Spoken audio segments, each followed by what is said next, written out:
আসসালামু আলাইকুম, hello and welcome back everyone. কেমন আছো তোমরা সবাই? আসসালামু আলাইকুম। অ্যান্ড আই থিঙ্ক তোমরা সবাই ভালো আছো, সুস্থ আছো। আমরা চলে আসলাম আমাদের 40 ডেজ বায়োলজি মিশনের 40তম দিনে। আমাদের মিশনের নাম ছিল 40 ডেজ বায়োলজি মিশন, যেখানে বলেছিলাম তোমাদেরকে 40 দিন টানা বায়োলজি পড়াবো। এবং টানা মোটামুটি বলা যেতে পারে টানাই আমরা পড়েছি। অ্যান্ড দেখতে দেখতে আমরা আজকে 40তম দিনে চলে আসছি। অ্যান্ড আমি আসলে আমার নিজের কাছেও ভাবতে অবাক লাগছে যে আমি বলেছিলাম 40 দিন পড়াবো এবং আজকে সেই 40 দিন। অ্যান্ড আজকে আমরা আমাদের যে ষষ্ঠ চ্যাপ্টারটা ছিল টিস্যু ও টিস্যুতন্ত্র, সেই টিস্যু ও টিস্যুতন্ত্র শুরু করতে যাচ্ছি। আমরা বলেছিলাম যে আমরা 6টা অধ্যায় পড়ব, ঠিক আছে? সো জার্নিটা শুরু হয়েছিল কিন্তু আগস্ট মাসে, তাই না? অ্যান্ড একদমই অপ্রত্যাশিতভাবে একটা ডিসিশন নেওয়া, কোনো পরিকল্পনা ছাড়া একটা ডিসিশন নেওয়া যে তোমাদের সাথে একটা বায়োলজি মিশন করব।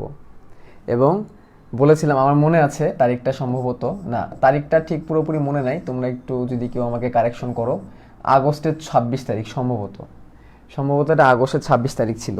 If you give me some time, আমি এখনই বের করে বলতে পারবো তারিখটা কত ছিল, যেই তারিখে আমি আমার এই 40 ডেজ বায়োলজি মিশনের প্রথম ক্লাসটা শুরু করি।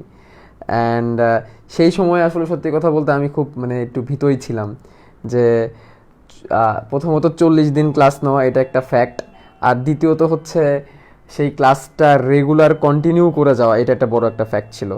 আগস্ট মাসের 28 তারিখে যেহেতু প্রথম ভিডিওটা আপলোড হয়েছে, তার মানে হচ্ছে আগস্ট মাসের 27 তারিখে শুরু করা হয়েছিল।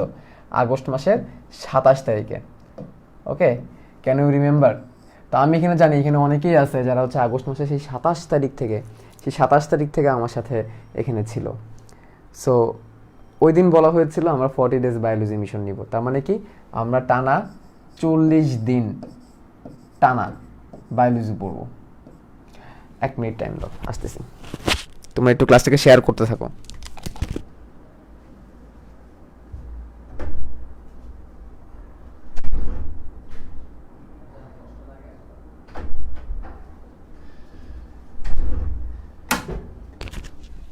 ওকে, তো যেটা বলতেছিলাম আর কি, আগস্টের 27 তারিখ, আসলে 27 তারিখ ছিল এটা। তো what I was saying that টানা 40 দিন পড়াবো। তো প্রথমে ঠিক করছিলাম আমি যে তোমাদেরকে সপ্তাহে 5 দিন পড়াবো আর 2 দিন ব্রেক নিব, লাইক সামথিং কিছু একটা, ঠিক আছে? এরকম একটা পরিকল্পনা তো প্রথম ছিল আমার। তো প্রথম 2-3 দিন ক্লাস নেওয়ার পরে আমার অবস্থাটা এরকম দাঁড়াইছে যে আমি সকালে ঘুম থেকে উঠে ভাবতাম কখন রাত 10টা বাজবে, কখন তোমাদের কাছে আসবো। তো ওই সময় সাহস দিচ্ছিলেন অপার ভাই এবং আইমান ভাই, যাদের নাম আমি সেই প্রথম দিন বলছিলাম। স্টিল শুরু করার জন্য আমাকে যতটুকু সাপোর্ট দেওয়ার দরকার ছিল ওই সময় রিমন ছিল, তোমাদের ফ্রেন্ড রিমন। তো রিমন প্রথম দিন ছিল আমার সাথে।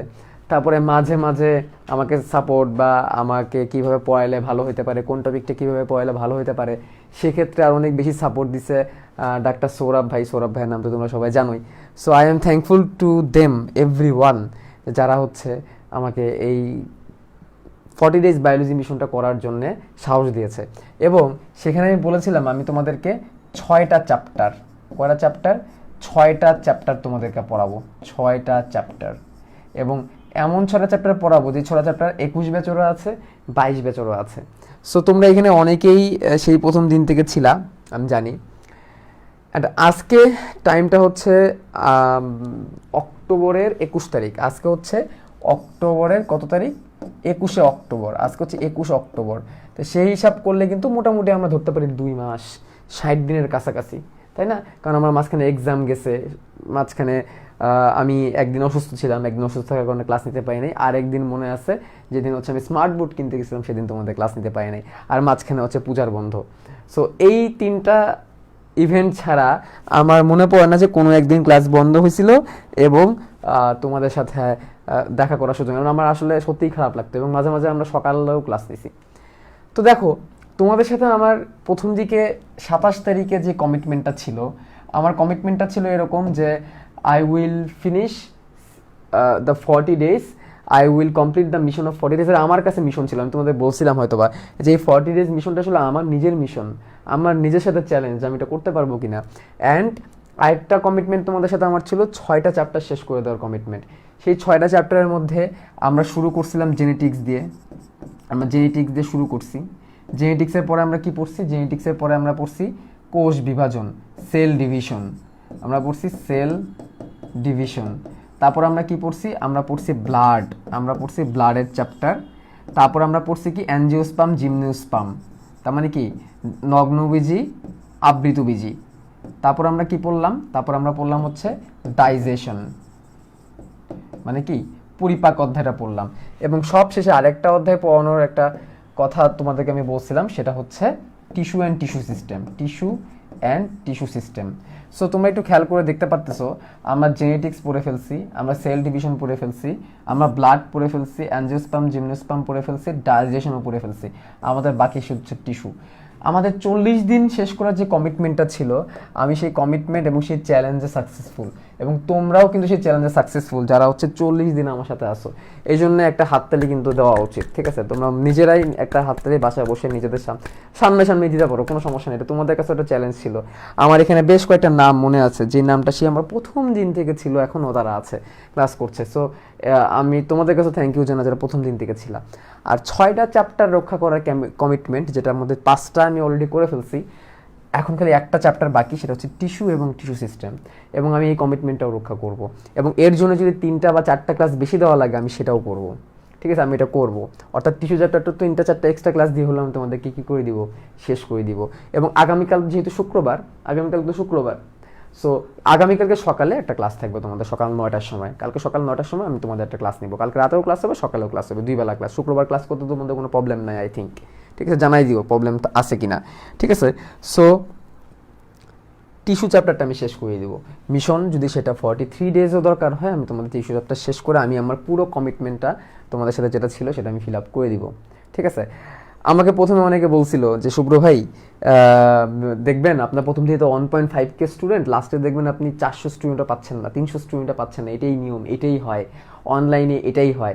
কিন্তু আমি এখন দেখতে পারতেছি এখনও 915 জন ক্লাসে আছে, এবং তোমরা যদি শেয়ার দাও ক্লাসটা, আই থিঙ্ক আজকেও 1K ক্রস করে ফেলবে। তোমরা যদি ক্লাসটা শেয়ার দাও, আমি জানি তোমরা ক্লাস দিলে আজকেও 1K ক্রস করবে। সো এটাই প্রুভ করে যে আমরা যে জিনিসটা চিন্তা করি যে পসিবল না, সেটা আসলে কি, সেটা হচ্ছে আমাদের চিন্তা। আমরা চিন্তা করি পসিবল না, এবং আমরা ধরে নেই এটাই হচ্ছে অকাট্য সত্য, এটাই নিয়ম, এটাই দুনিয়ার নিয়ম। এরকম কিন্তু না, ঠিক আছে? তোমাদেরকে আমি একটা গল্প বলি, ঠিক আছে? আমার গল্পের মেইন ক্যারেক্টারগুলোর নাম মনে নাই, বাট মেইন কনটেক্সটটা মনে আছে। আমি তোমাদের একটা গল্প বলি, ঠিক আছে? গল্পটা হচ্ছে এরকম, এই দেখো 1K ক্রস করে ফেলছে অলরেডি, ঠিক আছে? 1K স্টুডেন্ট ক্রস করে ফেলছে। তো গল্পের কনটেক্সটটা হচ্ছে এরকম, মানুষের বিশ্বাস ছিল যে 4 মিনিটে কখনো 1 মাইল দৌড়ানো সম্ভব না, যারা দৌড়বিদ ছিল।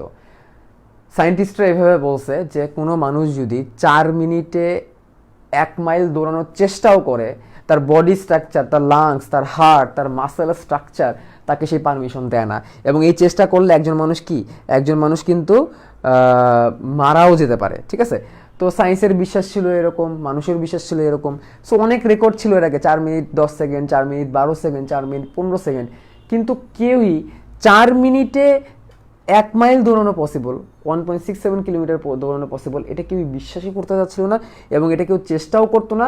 চেষ্টা করলেও কি হতো না, সফল হতো না। এরকম একটা মানুষের সাইকোলজি ছিল, এবং কেউ চেষ্টাও করতো না। তারপরে আমার নামটা ঠিক মনে নাই, নাম পরে তোমাদের একদিন বলে দিব, একজন দৌড়বিদ, সে বলল না পসিবল, সম্ভব, মানুষের পক্ষে সম্ভব, মানুষ চাইলেই করতে পারে, এবং সে শুরু করলো যে আমি 4 মিনিটে 1 মাইল দৌড়াবো। বহু মাস চেষ্টা করার পরে সে সেই রেকর্ডটা ভাঙলো। 4 মিনিট থাকতে 1 সেকেন্ড আগে থাকতেই সে কিন্তু ওই রেকর্ডটা ব্রেক করে ফেললো, রেকর্ডটা কিন্তু সে ব্রেক করলো, এবং ইতিহাস তৈরি হয়ে গেল। কিন্তু ইতিহাস কিন্তু এইটুকুই না, ইতিহাসের পরে আরও তৈরি হয়েছে। এরপরে যে কত মানুষ এই রেকর্ডটাকে ভাঙছে, এই 4 মিনিটের রেকর্ড যে এরপরে কত মানুষ ভাঙছে। আগে মানুষ কি মনে করতো 4 মিনিটে দৌড়ানো পসিবল না, 1 মাইল, কিন্তু পরে যখন একজন সেটাকে প্রমাণ করে দিল, পরে কিন্তু অনেক মানুষ এই রেকর্ডটাকে ভাঙছে। তারপর একটা কথা প্রচলিত হয়েছে যে man can do what man has already done, মানুষ তাই করতে পারে যা আরেকজন করছে, ঠিক আছে? বাট এটাও যেমন সত্য, তারপরে এটাও এরকম সত্য, মানুষ যদি চায় তার চিন্তা দিয়ে, তার শক্তি দিয়ে, সে কিন্তু যে কোনো ভুল ধারণাকে চেঞ্জ করে সে আবার নতুন একটা ধারণা তৈরি করতে পারে। মানুষ স্বপ্ন দেখতো আকাশে উড়বে, ডানা লাগায় অনেকেই পাহাড় থেকে জাম দেওয়ার চেষ্টা করছে কিন্তু মারা গেছে। পরে একটা সময় মনে করলো কি পাখির মতো আকাশে ওড়া সম্ভব না। তারপর কি হলো, রাইট ব্রাদার্স তারা বুঝলো যে না আমরা উড়বো। দেন তারা কিন্তু বহু প্রচেষ্টার পরে কিন্তু এরোপ্লেনটা কিন্তু তারা তৈরি করলো। They have done their work because তারা বিশ্বাস করতো যে আমি যেটা চিন্তা করি সেই চিন্তাটা কি করা সম্ভব, সফল করা সম্ভব। তারা সেটা কি করছে, বিশ্বাস করছে, সেই বিশ্বাসকে লালন করছে এবং লালন করে কিন্তু তারা সেই রেকর্ডটাকে ব্রেক করছে এবং আকাশে উঠছে। বুঝছো, পৃথিবীর অনেক বড় বড় ধনকুবের ছিল। ধনকুবের মানে কি, যারা হচ্ছে অনেক বড় লোক। যেমন বর্তমানে অনেক সব থেকে বড় ধনকুবের কে পৃথিবীর এখন সব থেকে বড় মানে সব থেকে বেশি টাকার মালিককে এখন বর্তমানে তোমরা সবাই বলবা যে স্পেসএক্স বা টেসলা কোম্পানির যে মালিক সে হচ্ছে, তার নাম হচ্ছে alone mask. Alone mask is the man যে হচ্ছে পৃথিবীর এখন সব থেকে ধনী ব্যক্তি। ঠিক আছে, আমি আজকে একটু গল্প করতেছি, দরকার আছে কিছু গল্প করা, অনেক দিন ধরে তোমাদের সাথে গল্প করি না।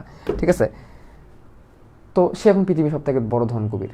একটা সময় একজন ধনকুবের ছিল, আমি নামগুলো খালি ভুলে যাই, সম্ভবত অ্যান্ড্রু কার্নেগি ওনার নামগুলো আমি ভুলে যাই। যাই হোক, নাম ফ্যাক্ট না, কনটেক্সটটা হচ্ছে ফ্যাক্ট, ঘটনাটা হচ্ছে ফ্যাক্ট। উনি ছোটবেলা এমনই গরিব ছিলেন যে তার পরনে যে গেঞ্জিটা ছিল, যে আমরা নিচে যে গেঞ্জিটা পরি না, যেটাকে আমরা অনেকে স্যান্ডো গেঞ্জি বলি বা নিচে ছোট গেঞ্জি বলি, ওই স্যান্ডো গেঞ্জিটা পরা যে ছিল সেটাও ছিল ছেঁড়া, ছেঁড়া ছিল। তো সে পাবলিক পার্কে ঢুকতে গেছে। সে কি করতে গেছে, পাবলিক পার্কে ঢুকতে গেছে। অ্যাট দ্যাট মোমেন্ট পাবলিক পার্কে ঢোকার সময়, সে একটা পাবলিক পার্কে ঢোকার সময় পাবলিক পার্কের দারোয়ান তাকে বের করে দিচ্ছে তার ড্রেসের জন্য। ঠিক আছে, তার অবস্থা এতটা খারাপ ছিল। সে সেই দিন মনস্থির করে যে আমার একদিন টাকা হবে, আমি একদিন বড়লোক হবো, তারপর আমি এই পার্কটা কিনবো।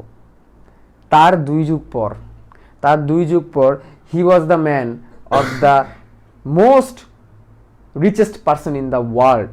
সে পৃথিবীর সব থেকে বড় ধনী ব্যক্তি হয় এবং সে ওই পার্কটা কিনে নেয়। এবং সেই পার্কটা কেনার পরে সে পার্কের উপরে একটা সাইনবোর্ড, স্টিল সেই সাইনবোর্ডটা আছে, আজ থেকে যে কোনো সময় যে কোনো ব্যক্তি যে কোনো বেশে বা যে কোনো ড্রেসে এই পার্কে প্রবেশ করতে পারবে। চিন্তা করো, মানুষ চাইলে কি করতে পারে। ঠিক আছে, মানুষ চাইলে তার চিন্তা দিয়ে যে কোনো কিছু বদলায় ফেলতে পারে। ঠিক আছে, আর তোমাদের তো দরকার জাস্ট একটা A+, তাই না? একটা ভালো একটা মেডিকেল বা ভালো একটা ভার্সিটিতে চান্স কেন পসিবল না? তোমার আগে তো অনেকেই পাইছে। সো এই কথাগুলো এই কারণেই বললাম যে মানুষের থিঙ্কিং ছিল এরকম যে এটা পসিবল না, এটা সম্ভব না, আর হচ্ছে এটাই নিয়ম যে প্রথমে অনেক স্টুডেন্ট থাকবে, লাস্টে দেখা যাবে যে সেই স্টুডেন্টরা নাই। হ্যাঁ, তো 40 দিন হয়ে গেছে, এখনো পর্যন্ত আমি দেখতেছি 1.1K স্টুডেন্ট এখনো পর্যন্ত এখানে ক্লাস করতেছে। সো এটাই প্রুভ করে তুমি চিন্তা করতে পারো, তুমি চেঞ্জ করবা, দেন ইট ক্যান বি পসিবল। এবং আমার সব থেকে ভালো লাগছে এটা দেখার পরে যে আমার এই 40 ডেজ মিশন শুরু করার পরে অনেকেই দেখছি যে অনেক রকমের মিশন, এরকম ডেজ মিশন শুরু করছে এবং ফ্রি ক্লাস দিতে উদ্বুদ্ধ হয়েছে। এটাই হচ্ছে একটা আমার কাছে সব থেকে বড় ভালো লাগার জায়গা, যে ভালো জিনিসকে সবসময় কি করা যায়, ভালো জিনিসকে সবসময় কপি করা যায়, ভালো জিনিসকে সবসময় কি করা যায়, অনুসরণ করা যায়, বা সেটাকে নতুন একটা কিছু তৈরি করা যায়। আমি সেটা সবসময় ফিল করি জিনিসটা, এবং এটা করা উচিত। ঠিক আছে, তো এই হচ্ছে বিষয়। তো আমি তোমাদের এই চ্যাপ্টারটা শেষ করে দেবো। আমার যে লাস্ট কমিটমেন্ট যেটা ছিল টিস্যু সিস্টেম চ্যাপ্টারটাকে আমি শেষ করে দেবো ইনশাল্লাহ, খুব সুন্দর করে শেষ করে দিব। আরেকটা বিষয় হচ্ছে আমার এই 40 ডেজ বায়োলজি মিশন শেষ হওয়ার পরপরই তোমাদের সবার প্রিয় নাজমুস সাকিব ভাইয়া, কেমিস্ট্রির নাজমুস সাকিব ভাইয়া, উনি কিন্তু অনেক মানে কেমিস্ট্রি নিয়ে কিন্তু অনেক কাজ করছে। উনি এখন বর্তমানে পড়াশোনা করছে ঢাকা ইউনিভার্সিটিতে, কেমিস্ট্রি নিয়ে পড়াশোনা করছে। আমার ঠিক 1 বছর ছোট আদরের এক ছোট ভাই Nazmus Sakib. He was an ex teacher of Udvash, সে উদ্ভাসের অ্যাডমিশন টিচার ছিল। এবং সবথেকে মজার বিষয় হচ্ছে তার নিজের সম্পাদনা করা বই আছে, বেশ কিছু বই আছে মেডিকেমিস্ট্রি নামের। ঠিক আছে, সেই বইগুলো আছে। ইভেন তো কোচিং সেন্টারের যে লেকচার শিটগুলো হয়, কোচিং সেন্টারের যে বইগুলো হয়, যে বইগুলো দেয়, সেই পুরো কেমিস্ট্রি বইয়ের কাজও কিন্তু সে করছে। সো সেই ব্যক্তি তোমাদের সাথে 21 ডেজ কেমিস্ট্রি মিশন নিয়ে চলে আসবে আমার বায়োলজি মিশন শেষ হওয়ার পরে। সো এটাই ছিল শেষ সময় তোমাদের জন্য দেওয়া আমার পক্ষ থেকে একটা গিফট, অপার ভাইয়ের পক্ষ থেকে তোমাদের জন্য একটা গিফট। সো তোমাদেরকে আমি একা ছাড়বো না, আর এটা ভাবার কোনো কারণ নাই যে আমি তোমাদেরকে একা ছেড়ে দিচ্ছি। ফিলোসফার স্টোন ব্যাচ তো আছে, ফিলোসফার স্টোন ব্যাচ আমি আজকে দেখলাম মোটামুটি 1670 জন জয়েন করে ফেলছে। তারপর আমি তোমাদের একা ছাড়বো না, আমি আসবো তোমাদের সামনে, এবং চেম্বার অফ সিক্রেট নামের একটা সুন্দর একটা জিনিস আমি করতে যাচ্ছি, যার নাম হবে চেম্বার অফ সিক্রেট। যেহেতু নামের মধ্যে সিক্রেট আছে, সো চেম্বার অফ সিক্রেটটা কি হবে, এটা সিক্রেটই না হয় থাকুক, তবে খুব তাড়াতাড়ি চেম্বার অফ সিক্রেট নামের কিছু একটা আসতে যাচ্ছে। সেটার মধ্যে কি হবে আমি আস্তে ধীরে তোমাদেরকে বলবো। সো আর কথা বাড়াবো না, চলো এবার আমরা কি করি, আমরা এখন কি করি, আমাদের পড়ায় চলে যায়। একজন বলতেছে হ্যাঁ অনেকেই এখন ফিজিক্স কেমিস্ট্রি ফ্রি ক্লাস নিচ্ছে আপনার মতো। হ্যাঁ নিক না, ক্ষতি নাই তো, একজন ফ্রি ক্লাস নিক, অন্যদিকে উদ্বুদ্ধ করুক, ঠিক আছে। টাকা যদি নিতে হয় কম টাকায় নেক, ঠিক আছে, 500-1000 টাকার মধ্যে নেক, 500-1000 টাকা দিয়ে একটা বই কমপ্লিট করে দেখ, একটা পেপার কমপ্লিট করে দেখ 500-1000 টাকার মধ্যে, তো সেটা যেটা আমরা সবাই এফোর্ড করতে পারবো, ঠিক আছে। ফ্রি নেক 500-1000 টাকা দিয়ে করুক, এফোর্ড করতে পারবো, ঠিক আছে। সো ওইটা করুক না, সমস্যা নাই তো, ক্ষতি নাই তো। আমাদের চাই এটা এডটেকটা ডেভেলপ করুক, এডটেকে সবাই এবং কাজ করুক, ফ্রি দেখ, টাকা নিয়ে, টাকা তো এটা তোমার টাকা নেওয়া কিন্তু খারাপ না, দেখো আমরাও মানুষ, আমাদেরও তো পেট চালাইতে হবে, সত্যি কথা যেটা। সো কেউ যদি টাকাও নেয় এটা খারাপভাবে দেখার কিছু নাই, বাট টাকার অ্যামাউন্টটা যদি কম হয়, আমার কথা হচ্ছে টাকার অ্যামাউন্টটা কম হতে হবে, যাতে করে সবাই এফোর্ড করতে পারে। 500 টাকা 1000 টাকার মধ্যে যদি একটা বই বা একটা পেপার কমপ্লিট করে দেয়, দেন এটা কিন্তু সবাই এফোর্ড করতে পারে। কিন্তু সারা বছর প্রাইভেট পড়তে, তো তুমি বায়োলজি প্রাইভেট পড়বা, সারা বছর প্রাইভেট করতে যদি প্রাইভেটের দাম 1000 টাকা হয়, বা ধরো 800 টাকাও যদি হয়, তোমাকে তো 6 মাস পড়তে হবে একটা পেপার, তাহলে 6-8 মানে 5000 টাকা, 5000 টাকা লাগছে একটা পেপার পড়তে, 2টা পেপার পড়তে তোমার কিন্তু 10,000 টাকা লাগতেছে। সেটা যদি 1000 টাকা 2000 টাকা দিয়ে হয়ে যায়, বা 500 1000 টাকা দিয়ে হয়ে যায়, তো খুব ভালো না এটা? তোমাদের জন্য ভালো, তোমাদের ফ্যামিলির জন্য ভালো, সবার জন্যই ভালো, ঠিক আছে। এই আর ফ্রি হলে তো কথাই নেই, তাই না? সো এই হচ্ছে কথাবার্তা। সেটা যদি 1000 টাকা 2000 টাকা, এবার চলো আমরা কি করি, আমরা হচ্ছে আমাদের মেইন পড়ায় চলে যায়। দেখো আজকের আমার যে চ্যাপ্টারটার নাম হচ্ছে tissue and tissue system, tissue and tissue system, বা টিস্যু এবং টিস্যুতন্ত্র। চ্যাপ্টারটার নাম টিস্যু ও টিস্যু তন্ত্র। তার মানে আমরা টিস্যু পড়বো, টিস্যুর পরে সেই টিস্যু অনেকগুলা মিলে একটা তন্ত্র বানাবো, একটা সিস্টেম বানাবো। হ্যাঁ, তো প্রথমে যে জিনিসটার কথা বলছে শেষ পর্যন্ত থাকতে হবে, ঠিক আছে। তোমার সাথে আসিয়ার 3-4টা দিন, সো 3-4টা দিন কিন্তু আমার সাথে রেগুলার থাকতে হবে, ঠিক আছে, কেউ মিস দিও না। আর কালকে সকাল 9টার সময় কিন্তু ক্লাস আছে, ওকে।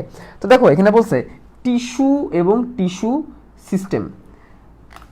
টিস্যু কি, ঠিক আছে, টিস্যু কি? টিস্যু হচ্ছে একগুচ্ছ কোষ।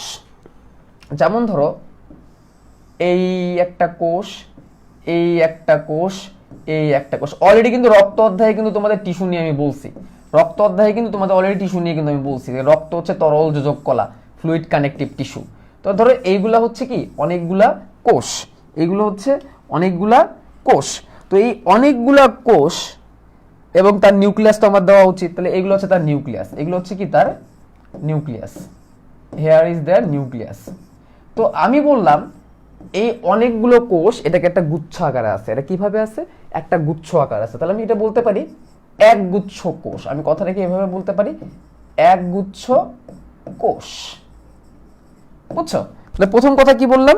প্রথম কথা বললাম হচ্ছে এক গুচ্ছ কোষ, ওকে, এক গুচ্ছ কোষ।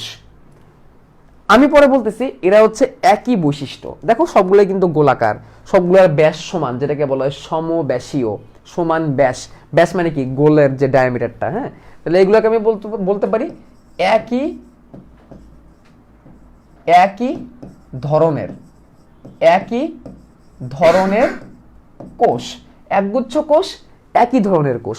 তারপর আমরা বলতেছি এই কোষগুলো এক জায়গা থেকেই তৈরি হয়েছে, এই কোষগুলো কি একই জায়গা থেকে তৈরি হয়েছে। তাহলে কি একই উৎস হতে উৎপন্ন, একই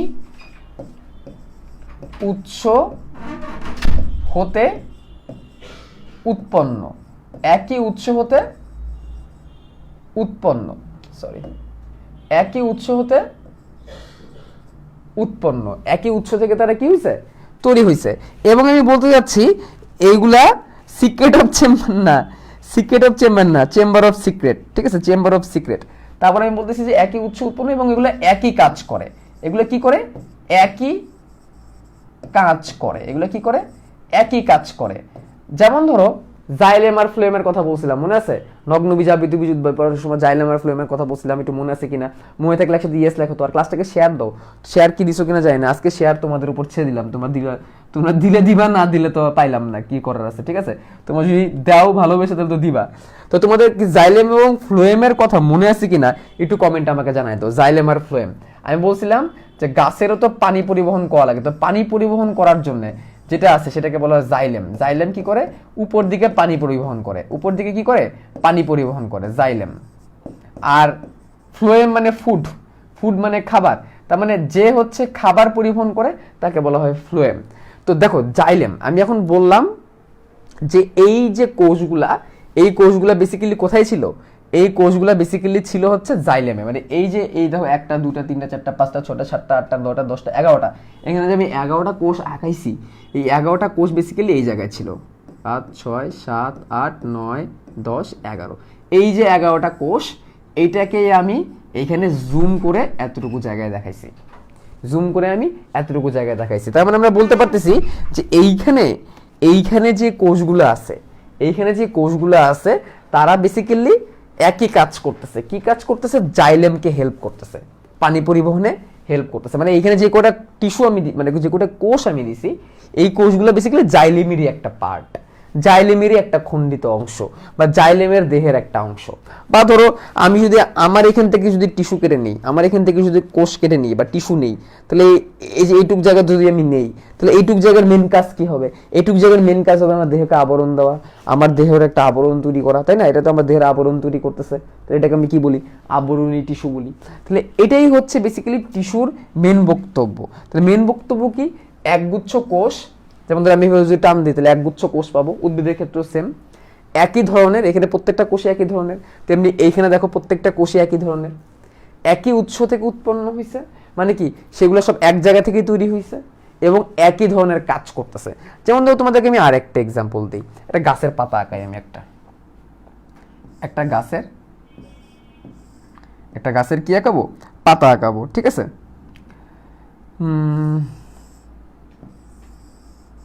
ঠিক আছে, একটা গাছের ধরো পাতা আঁকাইলাম, এটা গাছের পাতা। তো এই গাছের পাতায় তো অনেক কি আছে? এই গাছের পাতায় তো অনেক কোষ আছে, তাই না? এই গাছের পাতায় তো অনেক কোষ আছে, তার মানে ধরো এতটুকু জায়গায় যে কোষগুলো আছে সেটাকে আমি ধরো এখানে নিলাম। এতটুকু জায়গায় যে কোষগুলো আছে এইটুকু ধরলাম আমি একগুচ্ছ কোষ, এইটুকু ধরলাম আমি কি? একগুচ্ছ কোষ। বলতে পারি এগুলোর বৈশিষ্ট্য একরকম, কারণ একই জায়গায় অবস্থান করতেছে। আমি এটাও বলতে পারি এগুলো সব একই উৎস থেকে তৈরি, মানে একই জায়গা থেকে তৈরি। এবং আমি বলতে পারি এই পুরো জিনিসটা মিলে কিন্তু গাছের পাতা তৈরি করার কাজে হেল্প করতেছে, তাহলে এগুলোর কাজও কিন্তু সেম।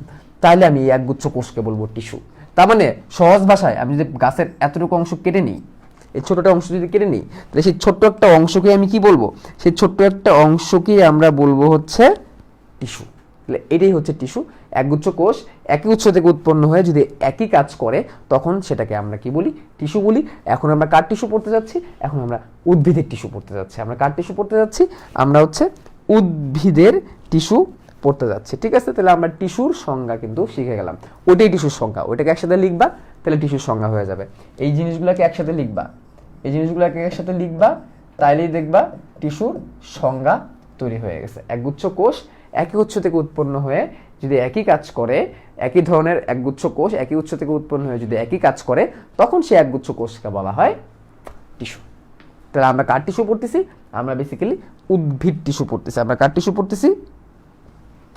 উদ্ভিদ টিস্যু পড়তেছি। ওকে, দেখো এবার আমরা পড়তে যাচ্ছি টিস্যুর প্রকারভেদ। এবার আমরা কি পড়তে যাচ্ছি? টিস্যুর প্রকারভেদ। অবশ্যই কোন টিস্যুর প্রকারভেদ? অবশ্যই এটা উদ্ভিদ টিস্যুর প্রকারভেদ। অবশ্যই এটা কি?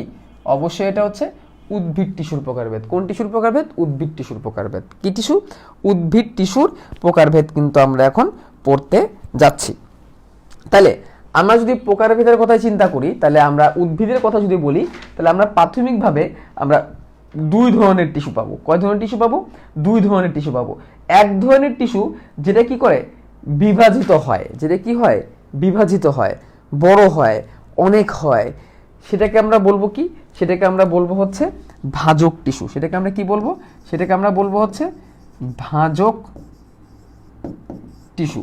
যে টিস্যুগুলা বিভাজিত হয়, যে টিস্যুগুলা বড় হয়, যে টিস্যুগুলো একটা থেকে দূরে দূরে থেকে চারটা থেকে আটটা মাইটোসিস প্রক্রিয়ায় কি হতে থাকে, বড় হইতে থাকে।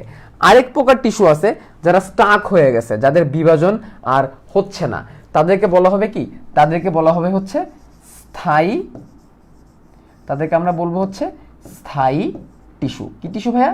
তাদেরকে আমরা বলবো হচ্ছে স্থায়ী টিস্যু। তাহলে আমরা দুই ধরনের টিস্যু পাচ্ছি, এক ধরনের টিস্যু যে বিভাজিত হচ্ছে আর এক ধরনের টিস্যু যে বিভাজিত হচ্ছে না। তাহলে দুই ধরনের টিস্যু, ভাজক টিস্যু, স্থায়ী টিস্যু, ভাজক টিস্যু, স্থায়ী টিস্যু।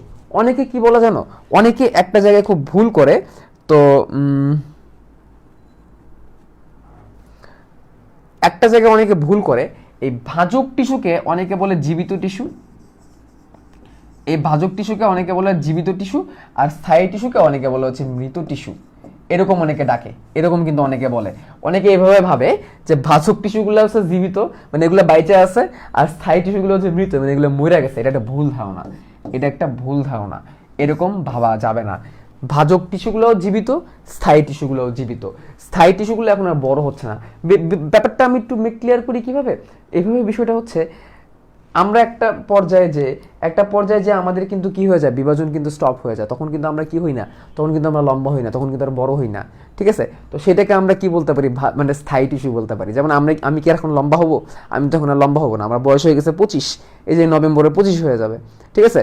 নভেম্বরে 23-এ 25 বছর বয়স হয়ে যাবে আমার। সো এই যে আমি এখন আর লম্বা যে হব না, বিকজ আমি বলতে পারি সোকল্ড গাছের মতো আমি স্থায়ী টিস্যু হয়ে গেছি। আমার বৃদ্ধির যে টিস্যুগুলো, এগুলো স্থায়ী হয়ে গেছে, এগুলোর কি হবে না, এগুলোর বড় হবে না। কিন্তু ভাজক টিস্যু কিন্তু আবার আমার শরীরে আছে। সেটা কেমন? যেমন ধরো রক্তকণিকা কিন্তু তৈরি হবেই, 120 দিন পর কিন্তু লোহিত রক্তকণিকা তৈরি হবে, এটাকে কিন্তু কেউ আটকাতে পারবে না। That is the point. হ্যাঁ, এরকম ভাবা যাবে না যে মৃত টিস্যু, মৃত মানে তো মরেই গেছে, সে তো নাই, এরকম ভাববা না। ব্যাপারটা হচ্ছে দুটাই জীবিত, দুটার কার্যক্রম কি ভিন্ন, দুটা কার্যক্রম কি ভিন্ন।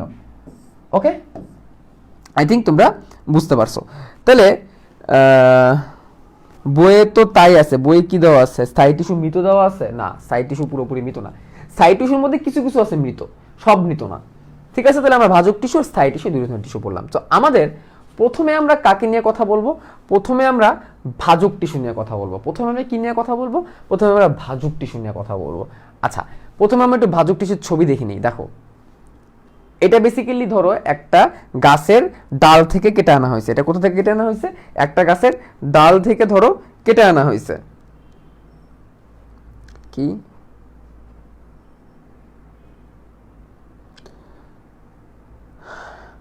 কেটে আনা হয়েছে। দেখো, এটা হচ্ছে সেই টিস্যুটার নিউক্লিয়াস, এবং এটা হচ্ছে সেই টিস্যুটার সাইটোপ্লাজম, মানে এক একটা কোষের সাইটোপ্লাজম। তাহলে এখানে এগুলো হচ্ছে এক একটা কোষ, এগুলো হচ্ছে কি, এগুলো হচ্ছে এক একটা কোষ, এগুলো হচ্ছে এক একটা কোষ।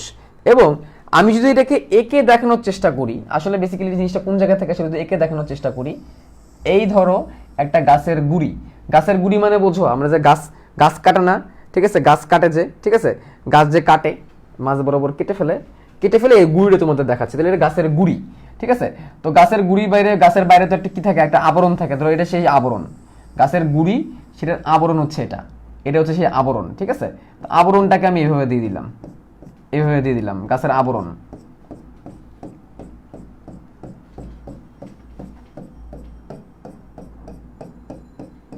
ঠিক আছে?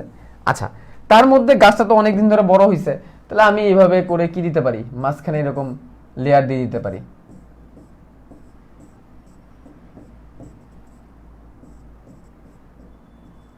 এভাবে আমি কি করতে পারি, এরকম অনেকগুলা লেয়ার দিতে পারি। তারপরে এভাবে দাগ এরকম অনেক দাগ থাকে। তো এটা ধরো সে গাছের একটা কি গুড়ি, এটা সে গাছের একটা গুড়ি। ঠিক আছে? তো আমি কি করছি, এইখান থেকে ছোট্ট একটা পোর্শন থেকে আমি কেটে নিয়ে আসি। ধরো এইটুক পোর্শন ধরো আমি কেটে নিয়ে আসি। এইটুক পোর্শনের মধ্যে এই কোষগুলো 1টা 2টা 3টা 4টা 5টা 6টা 7টা 8টা 9টা 10টা 11টা 12 13 14 15 16, এই 16টা কোষ ছিল।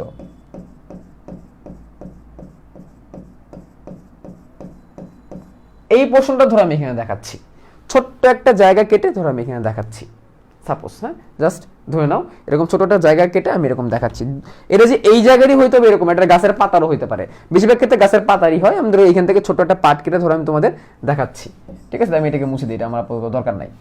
তো খেয়াল করে দেখো এই কোষগুলা, যদি তুমি একটু খেয়াল করে দেখো কেমন, এই কোষগুলার খুব ঘন, দেখো নিউক্লিয়াসগুলো কিন্তু আকারে অনেক বড়, নিউক্লিয়াসগুলো কিন্তু আকারে অনেক বড়, এবং সাইটোপ্লাজমগুলো এখানে অনেক ঘন থাকে, মানে জীবিত থাকে, মানে অনেক পুষ্টি সমৃদ্ধ থাকে। এবং এই কোষগুলা কেমন জানো, এই কোষগুলো হচ্ছে বাচ্চা টাইপের। এই কোষগুলো কি টাইপের?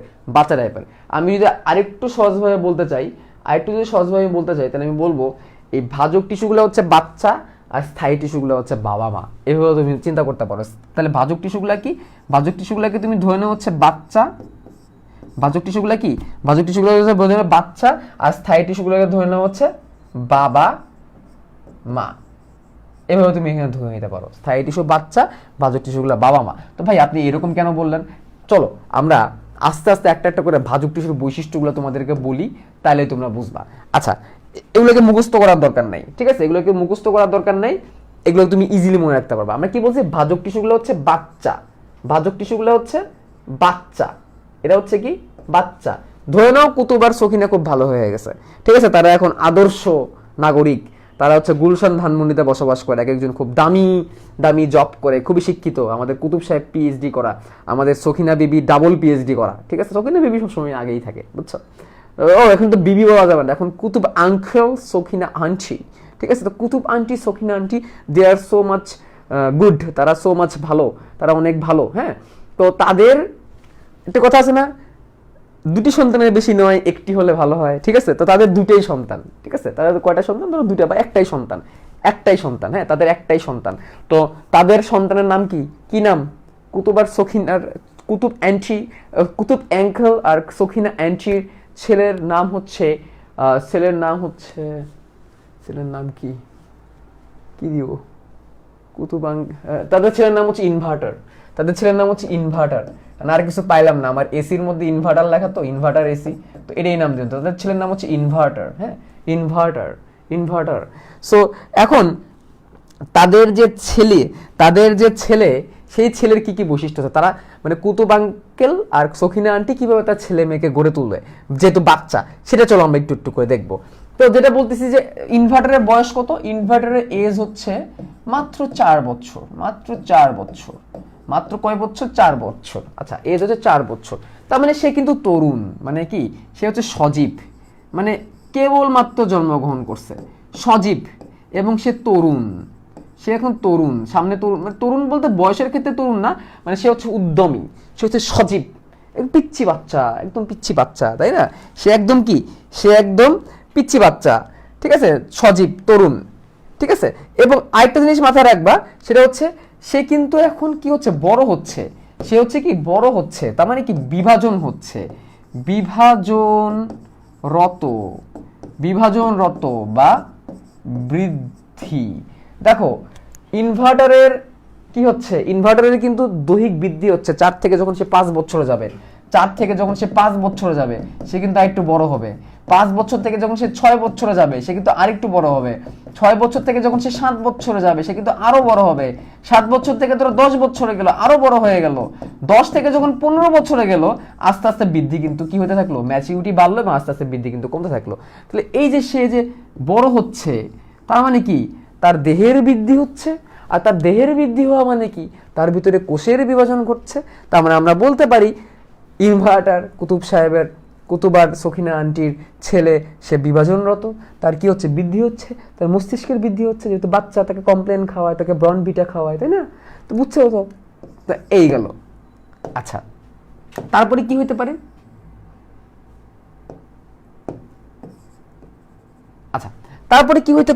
তারপরে ব্যাপারটা এরকম হইতে পারে যে একটা বাচ্চা কি করে? একটা বাচ্চার সাথে খেলাধুলা করে।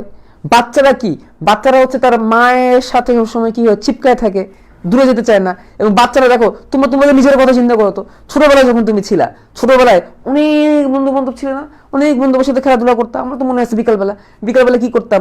একটার সাথে একটা 10, 12টা, 20, 25টা ছেলে মেয়ে একসাথে দল বাইদে খেলতাম, তাই না?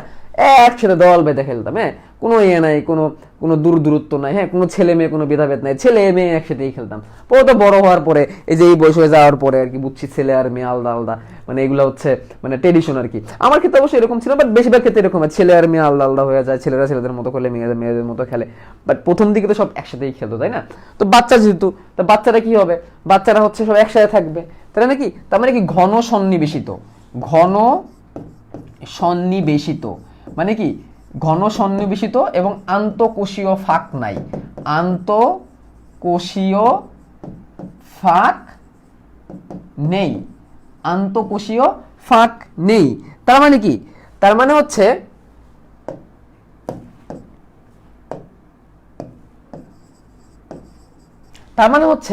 একটা কোষ একটা কোষের সাথে লাগানো, দেখো একটা কোষ একটা সাথে লাগানো, কোনো কি নাই, কোনো ভেদাভেদ নাই, কোনো মানে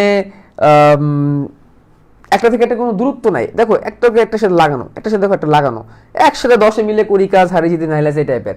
আর যখন দেখো এগুলো স্থায়ী টিস্যু যখন হয়ে যায়, যখন স্থায়ী টিস্যু হয়ে যায় তখন কিন্তু একটা থেকে দূরে সরে যায়।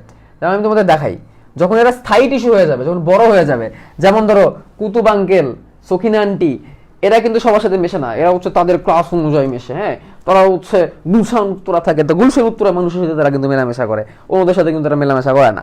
কিন্তু বাচ্চাদের ক্ষেত্রে কিন্তু এরকম নাই, বাচ্চারা দেখো একদম একসাথে। আর কুতুব মানে ওনাদের ক্ষেত্রে কেমন, ওনাদের ক্ষেত্রে দূরে দূরে, হ্যাঁ এরকম দূরে দূরে, স্থায়ী টিস্যুগুলো এরকম দূরে দূরে থাকে, স্থায়ী টিস্যুগুলো এরকম দূরে দূরে থাকে। কিন্তু ভাজক টিস্যুগুলো কেমন, ভাজক টিস্যুগুলো কিন্তু একটার সাথে একটা মিলে ঘন সন্নিবেশিত হয়ে থাকে। এদের মাঝে কিন্তু কি নাই, এদের মাঝে কিন্তু কোনো ফাঁক নাই, এদের মাঝে কিন্তু কোনো দূরত্ব নাই। বুঝতে পারছো, বুঝছো? তো এই হচ্ছে কথা, দেখো একসাথে কানেক্টেড। এবং আরেকটা জিনিস দেখো, এই নিউক্লিয়াসগুলো না আকারে বিশাল বড়, এদের নিউক্লিয়াসগুলো কি আকারে বিশাল বড়। নিউক্লিয়াস আকারে বিশাল বড় কি, নিউক্লিয়াসকে কি বলা হয়, কেন্দ্রিকা। কেন্দ্রিকা মানে কি, মস্তিষ্ক। তার মানে কি, তার মানে হচ্ছে বাচ্চাদের কৌতূহল বিশাল বড়, এদের কৌতূহল কি অনেক বেশি। হ্যাঁ, যে কোনো কিছু নিয়ে কৌতূহল, এই যে ইনভার্টারের মাথায় অনেক কৌতূহল। ঠিক আছে, তাহলে এখানে মনে রাখবো এদের নিউক্লিয়াসগুলো কি হয়, অনেক বড় হয়। নিউক্লিয়াস অনেক বড়, এদের নিউক্লিয়াসগুলো কি হয়, অনেক বড় হয়। কোষগুলোর সাইটোপ্লাজমগুলো খুব ঘন হয়, কোষের সাইটোপ্লাজমগুলো কি হয়, কোষের সাইটোপ্লাজমগুলো কি হয়, ঘন হয়। সাইটোপ্লাজম ঘন, সাইটোপ্লাজম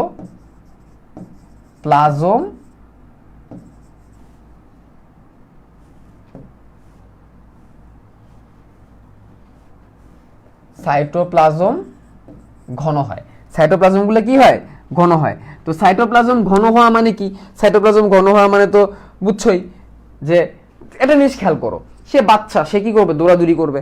বাচ্চা যত দৌড়াদৌড়ি করে খেলাধুলা করে, তাদের শরীরে কি দরকার, অনেক বেশি শক্তি দরকার, অনেক বেশি শক্তি দরকার।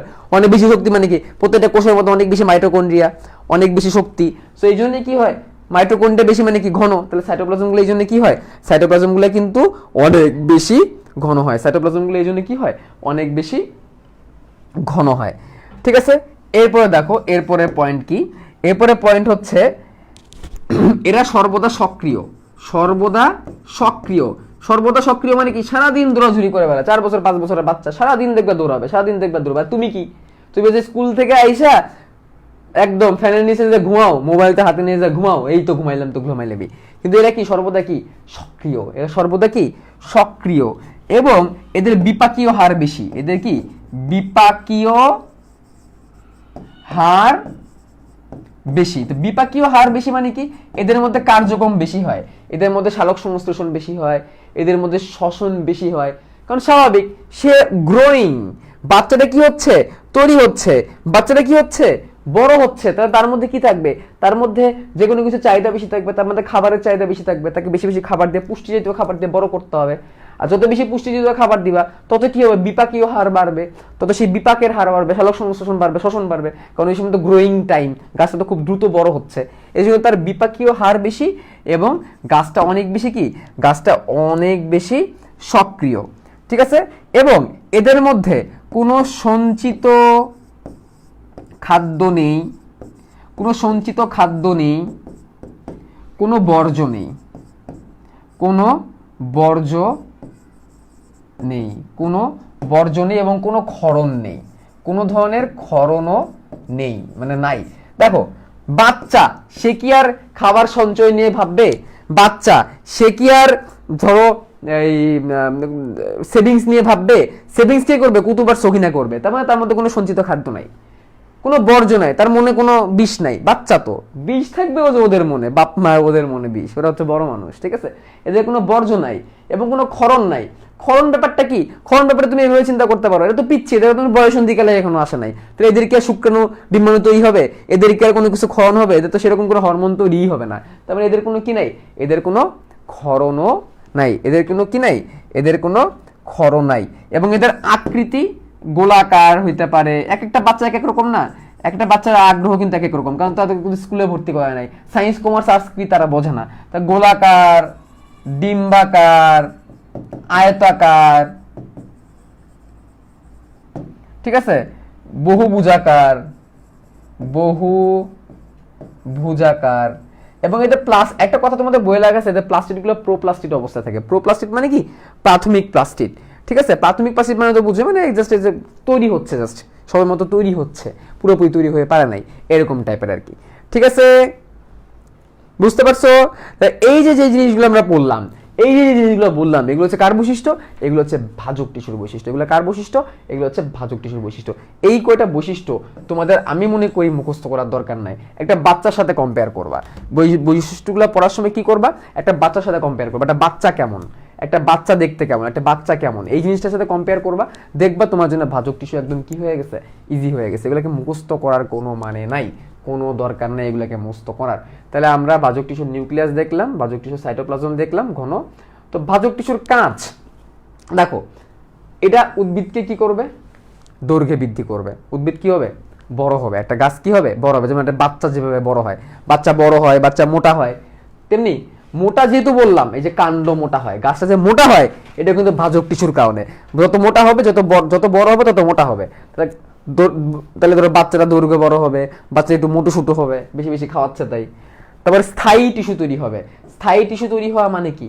একটা সময় বাচ্চাটা কিন্তু বড় হয়ে যাবে, 15 বছর, 20 বছর, বা আমার মতো ধরো 25 বছর হয়ে যাবে। আমি কি এখন আর বাচ্চা? আমি তো এখন আর কি নাই, আমি তো এখন বাচ্চা না, আমি তখন বড় হয়ে গেছি, তাই না? তোমরা এখন কি হয়ে গেছে? আমরা এখন কি হয়ে গেছি? আমরা এখন সবাই মানে বড় হয়ে গেছি। তো যেহেতু বড় হয়ে গেছি, তার মানে এখন আমরা স্থায়ী। আস্তে আস্তে সকল বাচ্চাই কিন্তু একটা সময় বড় হয়, তার মানে এই ভাজক টিস্যু থেকে একটা দিন কিন্তু স্থায়ী টিস্যু তৈরি হবে, তারপরে এরাও একদিন বাবা হবে। মানে ব্যাপারটা কেমন, যে বাচ্চা, সে একদিন বাবা, সেই বাবা থেকে আবার আসবে বাচ্চা। ব্যাপারটা এরকম বায়োরোশন চলে। বাচ্চাও একদিন কি হয়ে যাবে? বড় হয়ে বাবাই পরিণত হবে। তোমরাও একদিন বাবা মা হবা, ঠিক আছে। এবং ক্ষতপূরণ করে। ক্ষতপূরণটা কি? একটা গাছের ডাল কেটে ফেলায় দাও, একটা গাছের ডাল কাটো, দেখবা সাইড থেকে কিন্তু নতুন একটা ডাল তৈরি হয়ে যাবে। এই ভাজক টিস্যুর কারণেই কিন্তু কি হয়? এই ক্ষতটা পূরণ হয়, ভরাট হয়ে যায়, নতুন তৈরি হয়। তো ভাজক টিস্যু এই কয়টা কাজ করে। এই কয়টা কাজ ভাজক টিস্যুর জন্য খুবই গুরুত্বপূর্ণ। তোমরা সবাই কাজগুলো লিখে নিতে পারো, ঠিক আছে। তোমরা কাজগুলো কি করে নিতে পারো? কাজগুলো তোমরা লিখে নিতে পারো। এই কাজগুলো কিন্তু খুবই গুরুত্বপূর্ণ, ঠিক আছে। আরেকটা কথা বলি, আমি হচ্ছে ফিলোসোফার স্টোন ব্যাচের ক্লাসটা ঠিক করছি 25 তারিখ থেকে শুরু করব। 25শে অক্টোবর থেকে ফিলোসোফার স্টোন ব্যাচের ক্লাস শুরু করব উদ্ভিদ ছায়ের তত্ত্ব দিয়ে। কি দিয়ে? উদ্ভিদ ছায়ের তত্ত্ব দিয়ে 25 তারিখ সেই ফিলোসোফার স্টোন ব্যাচের ক্লাসটা আমি শুরু করে দিব। সো তোমরা এখন যারা জয়েন করো নাই, লিঙ্ক দেওয়া আছে উপরে, কুইকলি জয়েন করে ফেলো, ঠিক আছে। আমি এই 24 তারিখ পর্যন্তই এনরোলমেন্ট চালু রাখবো, ঠিক আছে। এরপরে কিন্তু কোর্স ফি বেড়ে যাচ্ছে, ঠিক আছে। আমি চাচ্ছি না বাড়াইতে, দরকার নাই, বাট তোমরা এর মধ্যেই ভর্তি হয়ে যাও সব, ঠিক আছে। তোমরা এর মধ্যে কি হয়ে যাও? সবাই অ্যাডমিট হয়ে যাও, যারা যারা এখনো পর্যন্ত কি হও না, যারা যারা এখনো পর্যন্ত অ্যাডমিট হও নাই, ঠিক আছে। বুঝছো আমার কথা? ওকে, হ্যাঁ, এনরোলমেন্ট টাইম বাড়াই দিচ্ছি তো, বললাম তো। আমার এখানে যে কদিন ক্লাস চলবে, 40 ডেজ এর মিশন, এই চ্যাপ্টার যতদিন চলবে, এই কদিন ধরে আমি এনরোলমেন্ট করতে দিব, কোনো সমস্যা নাই। এই কদিন ধরে এনরোল করবো, বাট এরপরে ক্লাস শুরু হয়ে গেলে আমি চাবো না কেউ এনরোল করুক, কারণ শুধু শুধু সেই ক্লাস মিস করবে, ঠিক আছে। বুঝছো? এইগুলো ছিল ভাজক টিস্যুর কাজ। এখন আমরা ভাজক টিস্যুর শ্রেণী বিভাগ পড়বো। এখন আমরা কি করব? ভাজক টিস্যুর শ্রেণী বিভাগ পড়বো। মানে অনেক রকমের ভাজক টিস্যু আছে, অনেক রকমের ভাজক টিস্যু আছে, আমরা এই শ্রেণী বিভাগ পড়বো। আমরা 4টা শ্রেণীতে কি করব? ভাগ করব। আমরা ভাজক টিস্যুকে কয়টা শ্রেণীতে ভাগ করব? আমরা ভাজক টিস্যুকে 4টা শ্রেণীতে ভাগ করব, 4টা ধাপে আমরা পড়বো। এখন আমি যে জিনিসগুলোকে পড়াচ্ছি, এই জিনিসগুলো এমসিকিউ এর জন্য অনেক বেশি গুরুত্বপূর্ণ। এই জিনিসগুলো এমসিকিউ, এতক্ষণ এই যে এর আগে যেটা পড়াইলাম কাঁচ, বৈশিষ্ট্য, ওইগুলো সৃজনশীলে আসে, বাট এখন যেগুলো বলতেছি এগুলো কিন্তু এমসিকিউতে খুব আসে। ঢাকা বিশ্ববিদ্যালয়ে বলি, মেডিকেল বলি, বা যে কোনো জায়গায় বলি, ঠিক আছে, সেই সব জায়গায় কিন্তু এই এমসিকিউগুলো কিন্তু আসে। আচ্ছা, এখানে আমি দাগ দিলাম কেন এরকম? আচ্ছা, শ্রেণী বিভাগ, হ্যাঁ, এই জন্য এটা কিন্তু ভালো করে শিখে নিতে হবে কিন্তু, ঠিক আছে? এই শ্রেণী বিভাগগুলো কিন্তু আমরা খুব সুন্দর করে শিখে নিব এমসিকিউর জন্য। আরেকটা কথা, এই চ্যাপ্টারটা কিন্তু অনেক গুরুত্বপূর্ণ। এই চ্যাপ্টারের প্রথম অংশগুলো এমসিকিউর জন্য গুরুত্বপূর্ণ, লাস্টের অংশে দূরবিক আছে, এক বিস্পত্তি মূলের অন্তর্করণ, এক বিস্পত্তি কান্টের অন্তর্করণ, এই দুটো চিত্র যদি ভালো করে শিখে নিতে পারো বাবা, তাহলে দেখবে এই চ্যাপ্টারের সকল সৃজনশীল তুমি পারবা। পিচ্ছে একটা চ্যাপ্টার 3 থেকে 4টা লেকচার লাগবে বড় জোর, 3 থেকে 4টা লেকচারের মধ্যে শেষ হয়ে যাবে এবং একটা প্রশ্ন মাস্ট পাবে 21 ব্যাচ যারা আছে, এবং 22 ব্যাচেরও দেখবে এই চ্যাপ্টার থেকে প্রশ্ন আসবে, ঠিক আছে? কালকে সকাল 9টার সময় ক্লাস আছে, আমি কিন্তু আবারও বলে দিলাম, ঠিক আছে? আচ্ছা, ফিলোসফার স্টোন ব্যাচের ক্লাস আমি রাত 10টার সময় নিব বলে ঠিক করছি, রাত 10টার সময় নিব বলে ঠিক করছি। আর সাকিব ভাইয়া তোমাদের যে কেমিস্ট্রি ক্লাসগুলো নিবে, এটা সম্ভবত রাত 8:30টায় নিবে, ঠিক আছে? তারপর আমি তার সাথে কথা বলে নিব। সাকিব ভাইয়ের ক্লাস যখন শুরু হবে 8:30 নিবে, যাতে করে তোমরা তার ক্লাসও করতে পারো, আমার ক্লাসও করতে পারো, যাতে কোনো প্রবলেম না হয়। আমি রাত 10টায় রাখতেছি ক্লাস, ঠিক আছে? এবং আমি নতুন একটা জিনিস আনতেছি, সেটার নাম হচ্ছে chamber of secret. Chamber of secret. What will be in the chamber of secret? Chamber of সিক্রেটে কিছু সিক্রেট আছে, বিশেষ করে এটা যারা 22 ব্যাচ আছে তাদের খুব কাজে দিবে, এবং 23 ব্যাচদের খুব কাজে দিবে, 21 ব্যাচদেরও দিবে অ্যাডমিশনের জন্য, 22 এবং 23 ব্যাচদের খুব কাজে দিবে। তোমরা তো হচ্ছে ফুল সিলেবাস নিয়ে অনেক টেনশনে থাকো না? ফুল সিলেবাস, ফুল সিলেবাস মানে তো বুঝছো, ফুল সিলেবাস মানে হচ্ছে বাকি চ্যাপ্টারগুলা, বাকি যে 10টা চ্যাপ্টার আছে। তো চেম্বার অফ সিক্রেটে ভাবতেছি এরকম সিক্রেট কিছু একটা করবো যেখানে বাকি চ্যাপ্টারগুলো তোমরা পাবা। সো ওয়েট করো, ওয়েট করো, সময় দেওয়া লাগবে, তোমাদের কাছে চেম্বার অফ সিক্রেট আসতেছে। সেই চেম্বার অফ সিক্রেট, সেই সিক্রেট চেম্বারে প্রবেশ করার জন্য কি কি করতে হবে আমি তোমাদের আস্তে ধীরে বলে দিব। সো আমি যে মাঝখানে তোমাদের কাছে যে বিরতিটা নিচ্ছি, বিরতির মধ্যে এই কাজগুলো আমি করবো ইনশাল্লাহ। শুভ্র ভাই will return back again. Okay, so তোমাদের বলে দিলাম, ক্লাসটাকে একটু শেয়ার দাও, ক্লাসটাকে একটু শেয়ার দাও। তো দেখি শ্রেণী বিভাগের মধ্যে কি কি আছে। প্রথমে দেখো কি আসছে, উৎপত্তি অনুসারে। প্রথমে কি আসছে? উৎপত্তি। এই জিনিসটা এইদিকে কেন আসে না? এইদিকে আসলে দুটো কাজ করা যেত শান্তিতে। উৎপত্তি অনুসারে শ্রেণী বিভাগ। প্রথমে আমরা কি পাইছি? উৎপত্তি অনুসারে শ্রেণী বিভাগ। উৎপত্তি অনুসারে শ্রেণী বিভাগ মানে কি? তোমার সাথে সাথে নোট করে নিতে পারো, ঠিক আছে? তোমার সাথে নোট করতে পারো। উৎপত্তি অনুসারে শ্রেণী বিভাগ মানে হচ্ছে কি বিষয়? একজন বলছে কি বিষয়? বায়োলজি। ভাই আমি তো বায়োলজি নিয়ে কাজ করি। আচ্ছা, একটা গাছ, একটা গাছের টিস্যু, সে কোন জায়গা, মানে সে তার উৎপত্তিটা কোন জায়গা থেকে বা তার উৎসটা কি? আমরা বলি না অরিজিন কি, বলি না আমরা বংশ কি, তোর বংশের নাম কি বল, বলি না আমরা তোর বংশের নাম কি, তোর জন্ম কোন জায়গায়, এরকম আমরা কিন্তু বলি না। তো উৎপত্তিটা হচ্ছে এরকম যে তার অরিজিনটা কি, তার জন্মটা কিভাবে। তাহলে এটাকে আমরা এইভাবে বলতে পারি উৎপত্তি অনুসারে, বা এটাকে আমরা বলতে পারি হচ্ছে অরিজিন। উৎপত্তি বা অরিজিন, বা তার তার সৃষ্টি কি হবে, তার ক্রিয়েশন। এখানে আমরা এইভাবে লিখতে পারি তার ক্রিয়েশন।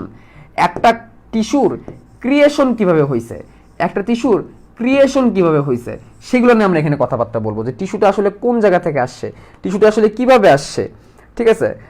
আমরা আস্তে আস্তে হ্যারি পটারের সব পার্টে এন্ট্রি নিচ্ছি। আসলে ফিলোসোফার স্টোন নামটা দিয়েছিলাম হচ্ছে তোমাদেরকে ফিলোসোফার স্টোন ভাবতাম, পরশপত্র ভাবতাম, তাই তো পরে দেখলাম ফিলোসোফার স্টোন নামটা তো হ্যারি পটারের সাথে মেলে। এরপরে জিনিসটা তৈরি করতে যাচ্ছি চেম্বার অফ সিক্রেট, এটা তো হ্যারি পটারের পার্ট 2, এবং আসলে কিন্তু এটা সিক্রেট হিসেবে থাকবে।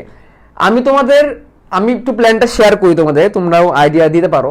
চেম্বার অফ সিক্রেটে বেসিক্যালি আমি কি করব, 22 ব্যাচের বাকি যে চ্যাপ্টারগুলো আছে 10 চ্যাপ্টার, সেই 10 চ্যাপ্টার আমি দিব, সেই 10 চ্যাপ্টার আমি দিব, বাট আমি লাইভ দিব না, রেকর্ডেড দিব। কারণ জিনিসগুলো তোমাদের লাইভ ক্লাসে করার দরকার নাই। তোমরা কি করবা, কালেকশনে রাখবা। আমি বলেই দিই, চেম্বার অফ সিক্রেট তো সিক্রেট তো থাকলো না, যেহেতু বলেই দিছি তো বলেই দিই। চেম্বার অফ সিক্রেটে কি থাকবে, 22 ব্যাচের বাকি চ্যাপ্টারগুলো, 21 ব্যাচের ওটা কাজে দিবে, আমি বলতেছি অ্যাডমিশনের জন্য কাজে দিতে পারে। বাকি চ্যাপ্টারগুলো থাকবে, ধাপে ধাপে একটার পর একটা বাকি চ্যাপ্টারগুলো দিব, বাট লাইভ না, রেকর্ডেড। কেন লাইভ দিচ্ছি না ভাইয়া, কেন লাইভ দিচ্ছি না?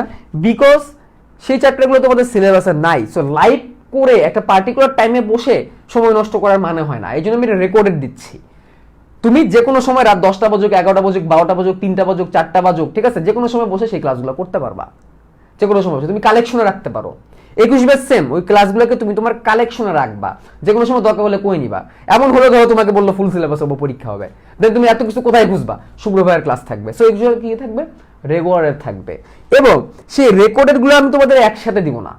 চেম্বার অফ সিক্রেট নাম দেওয়ার পিছনে কারণ এটাই, সেই সিক্রেট চেম্বারে ঢুকবা তুমি প্রতি সপ্তাহে বা প্রতি 10 দিন, আমি এটা জানাই দিব, প্রতি সপ্তাহ বা প্রতি 10 দিন, যে কোনো একটা, হয় 7 দিন, নাহলে 10 দিন পর পর একটা করে চ্যাপ্টার তোমার আনলক হবে। একটা করে চ্যাপ্টার কি হবে, আনলক হবে, একটা করে চ্যাপ্টার আনলক হবে। ধরো আমি কোষ রসায়ন দিয়ে আমি শুরু করলাম, অন্যান্য চ্যাপ্টারের নাম ঠিকই থাকবে কিন্তু তুমি সেটা দেখতে পারবো না, চ্যাপ্টারটা লক করা থাকবে। এক সপ্তাহ পর পর একটা করে চ্যাপ্টার আনলক হবে, এই জন্য নাম হচ্ছে চেম্বার অফ সিক্রেট। তো সেই চেম্বার অফ সিক্রেটে কি হবে না হবে, সেই চেম্বার অফ সিক্রেটে তুমি কিভাবে ঢুকবা, সেই চেম্বার অফ সিক্রেট ঢুকতে তোমাদের টাকা লাগবে নাকি তোমাদের ফি দিব, এগুলো নিয়ে আমি চিন্তা ভাবনা করি, তারপরে তোমাদের জানাবো। আপাতত এখানেই থাকুক, ঠিক আছে? সো আমি তোমাদের জন্য অনেক কিছু করার ট্রাই করতেছি, সিক্রেট বলে দিছি, বাট সিক্রেট বললেও সিক্রেট তো রয়ে গেছে, কারণ চ্যাপ্টারগুলো তো সিক্রেট থাকবে, তাই না? তো চেম্বার অফ সিক্রেট এই জন্য নাম দেওয়া। তা আমি কিন্তু ধুমধাম হ্যারি পটার থেকে নাম বসাই দিই নাই, নামটা বসানোর পিছনে কারণ ছিল।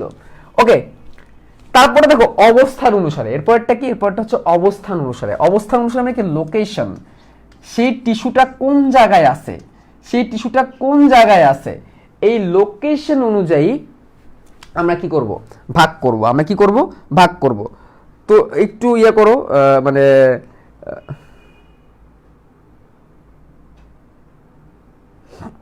ইয়ে করো, মানে তোমার ক্লাসে একটু শেয়ার করে দেবেন মাঝখানে, ঠিক আছে?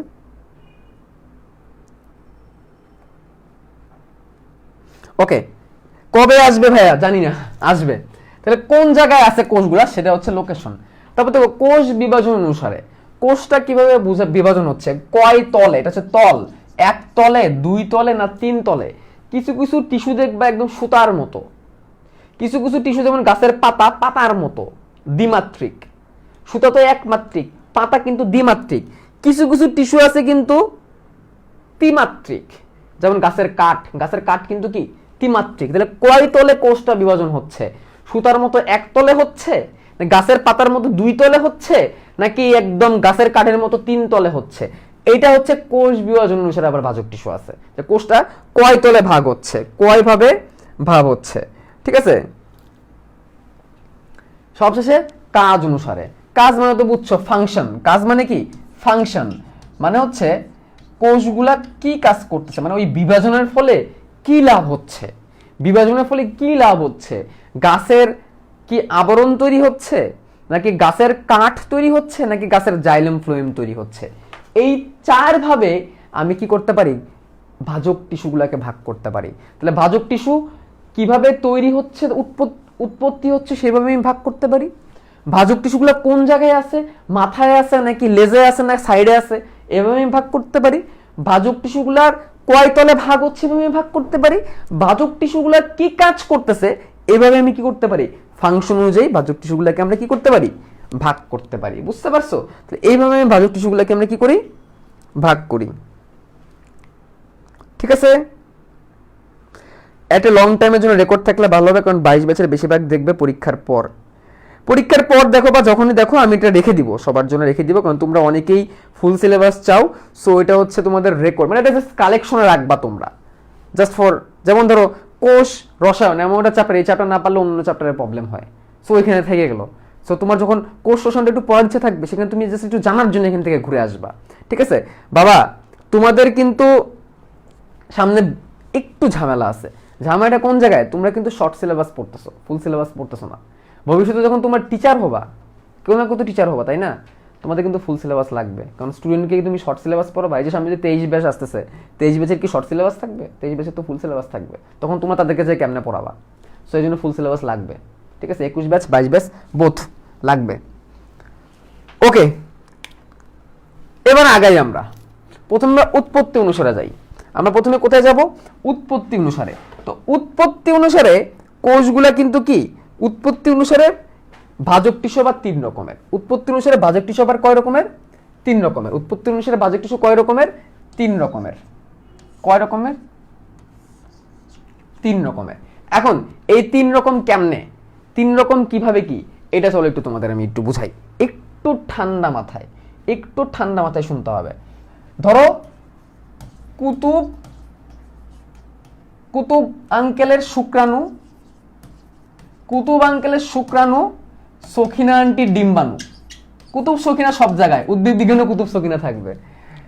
সখিনা আন্টির ডিম্বাণু, কুতুব সাহেবের শুক্রাণু, সখিনা আন্টির ডিম্বাণু মিলে তৈরি করলো একটা জাইগট। মিলে তৈরি করলো কি একটা জাইগট, মিলে একটা জাইগট তৈরি করলো। তো জাইগট তো ডিপ্লয়েড একটা কোষ, জাইগট তো কি একটা কোষ, একটা ডিপ্লয়েড কোষ, তাই না? এই ব্যাপারে তো তোমরা অলরেডি শুনতে শুনতে শুনতে শুনতে তোমাদের কি হয়ে গেছে, মুখস্থ হয়ে গেছে, ঠিক আছে। আচ্ছা, এখন এই জাইগোটটা কি করবে, এই জাইগোটটা বিভাজিত হতে থাকবে, এই জাইগোটটা কি হতে থাকবে, বিভাজিত হতে থাকবে। তা জাইগোটটা বিভাজিত হয়ে কিন্তু 2টা কোষ, 3টা কোষ, 4টা কোষ, 8টা কোষ, 10টা কোষ, এভাবে কিন্তু বাড়তে থাকবে, বাড়তে বাড়তে একটা কোষের পিণ্ডে পরিণত হবে, একটা কোষের পিণ্ডে পরিণত হবে, তাই না? তাহলে এটা সখিনা বিবির গর্ভে এরকম একটা পিণ্ডে তৈরি হবে, একটা সময় সেটা পরিণত হবে ভ্রূণে, একটা সময় সেটা কি পরিণত হবে, ভ্রূণে, একটা সময় কিসে পরিণত হবে, ভ্রূণে। এই ভ্রূণ থেকে পরবর্তীতে ওই যে আমরা কার কথা বলছিলাম, ইনভার্টারের জন্ম হবে। এই ভ্রূণ থেকে একটা সময় কার জন্ম হবে, ওই ইনভার্টারের জন্ম হবে, ইনভার্টার মানে ইনভার্টার বাবুর জন্ম হবে, ইনভার্টার বাবু বা পিচ্চি, মানে তার নাম হচ্ছে ইনভার্টার। অনেকে দেখে বললে যে ভাই এগুলো কি পড়াইছে, ইনভার্টার জন্ম হবে মানে, তো ইনভার্টারের জন্ম হবে, ইনভার্টার ওই পিচ্চিটার নাম ছিল আর কি, ইনভার্টার, ঠিক আছে। তো এই পিচ্চিটার তো হাত থাকবে, পা থাকবে, অনেক কিছুই থাকবে, তাই না? তো হাত পা বড় হবে, সে লম্বায় বড় হবে, সে দৈর্ঘ্যে বড় হবে, তাই না?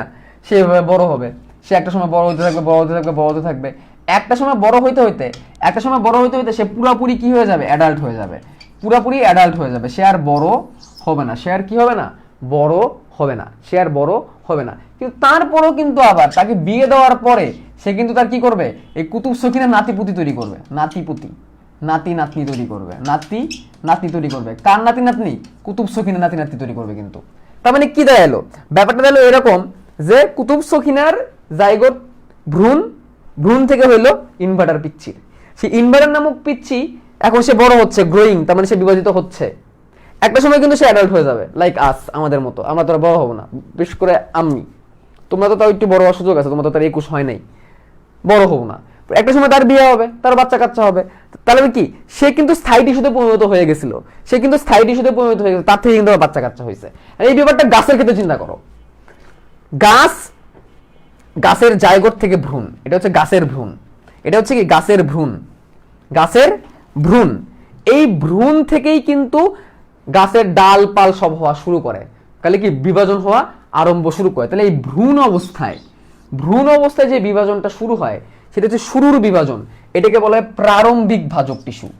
প্রারম্ভিক ভাজক টিস্যু, কি ভাজক টিস্যু, প্রারম্ভিক ভাজক টিস্যু, যেখান থেকে আরম্ভ হয়। এখান থেকে একটা সময় গাছের মুকুল তৈরি হবে। ব্যাপারটা আমি একটু দেখাই, দাঁড়াও, এটা একটা মটরশুঁটি আঁকাই, একটা শিমের বীজ বা একটা মটরশুঁটি আঁকাইলাম, তো এরকম এরকম আঁকাইলাম। এইখান থেকে দেখো অঙ্কুরোদ্গম হইল, এখান থেকে কি হইল, অঙ্কুরোদ্গম হইল।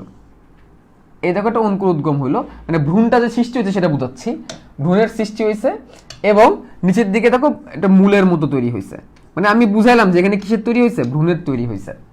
তাহলে দেখো ভ্রূণটা কিন্তু ভিতরে ছিল, ভ্রূণটা কিন্তু কি ভিতরে ছিল, ভ্রূণটা কিন্তু এই বীজের ভিতরে ছিল, তাই না? সেটা এখন অঙ্কুরোদ্গম হয়ে এরকম হচ্ছে। তাহলে এই সেই ভ্রূণ, এই ভ্রূণ থেকে কিন্তু সকল বিভাজনের কি শুরু। তাহলে ভ্রূণটাকে আমি কি বলবো, কি বলবো সাজ্জাদ, ভ্রূণটা ইনভার্টার না, মানে বলতেছি ভ্রূণটাকে, এই ভ্রূণের বৃদ্ধিটাকে আমি কি বিভাজন বলবো বা কি ভাজক টিস্যু বলবো, যেখান থেকে সবকিছু সৃষ্টি হয়েছে বা আরম্ভ হয়েছে। ভেরি গুড, প্রারম্ভিক ভাজক টিস্যু বলবো, কারণ এই ভ্রূণ থেকেই কিন্তু সবকিছুর সৃষ্টি। এখন বলতে পারো যে ভাই জাইগোট থেকে কেন বললাম না, জাইগোটের তো কোনো কি ছিল না, জাইগোটে কি কোনো জীবন আছে, মরুলা, ব্লাস্টুলা, গ্যাস্টুলা, এগুলো কোনো জীবন আছে? এগুলো তো কোনো জীবন নাই। জীবনটা কখন আসে, ভ্রূণ হওয়ার পরে জীবনটা আসে। তাহলে আমি এটাকে গাছ, গাছের ভ্রূণ বলতে পারি।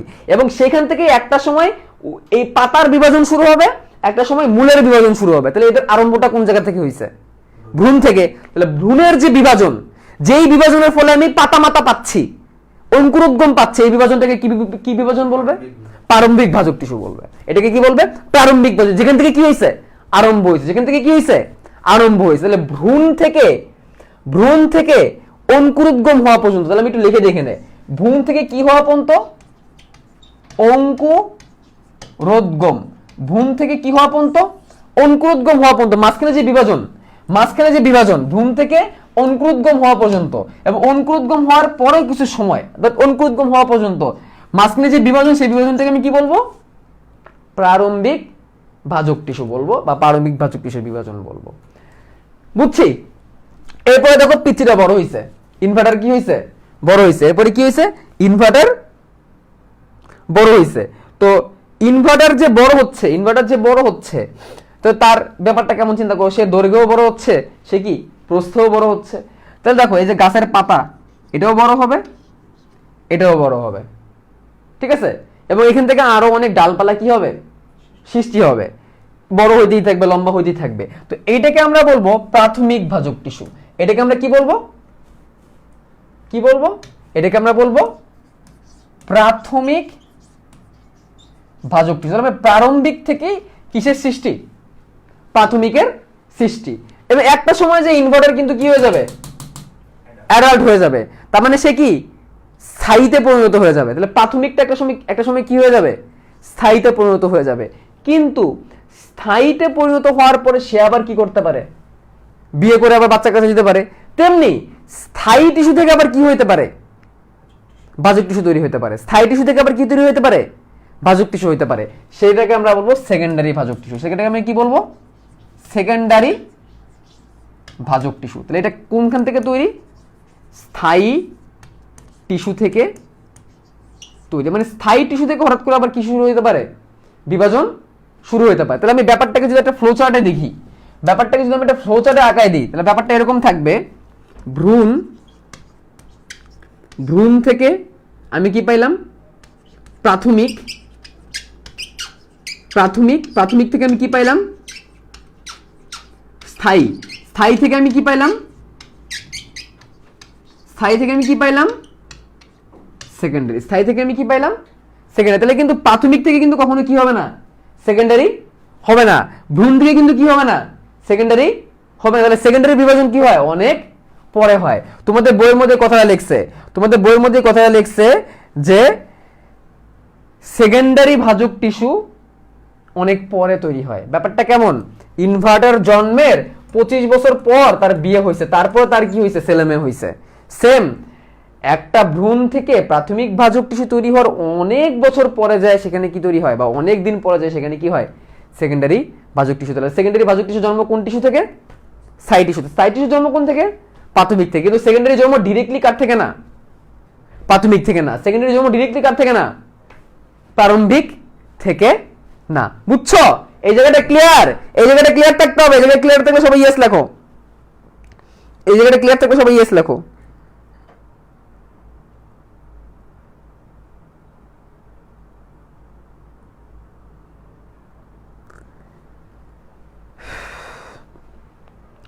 এক ঘন্টা 5 মিনিট হয়ে গেছে।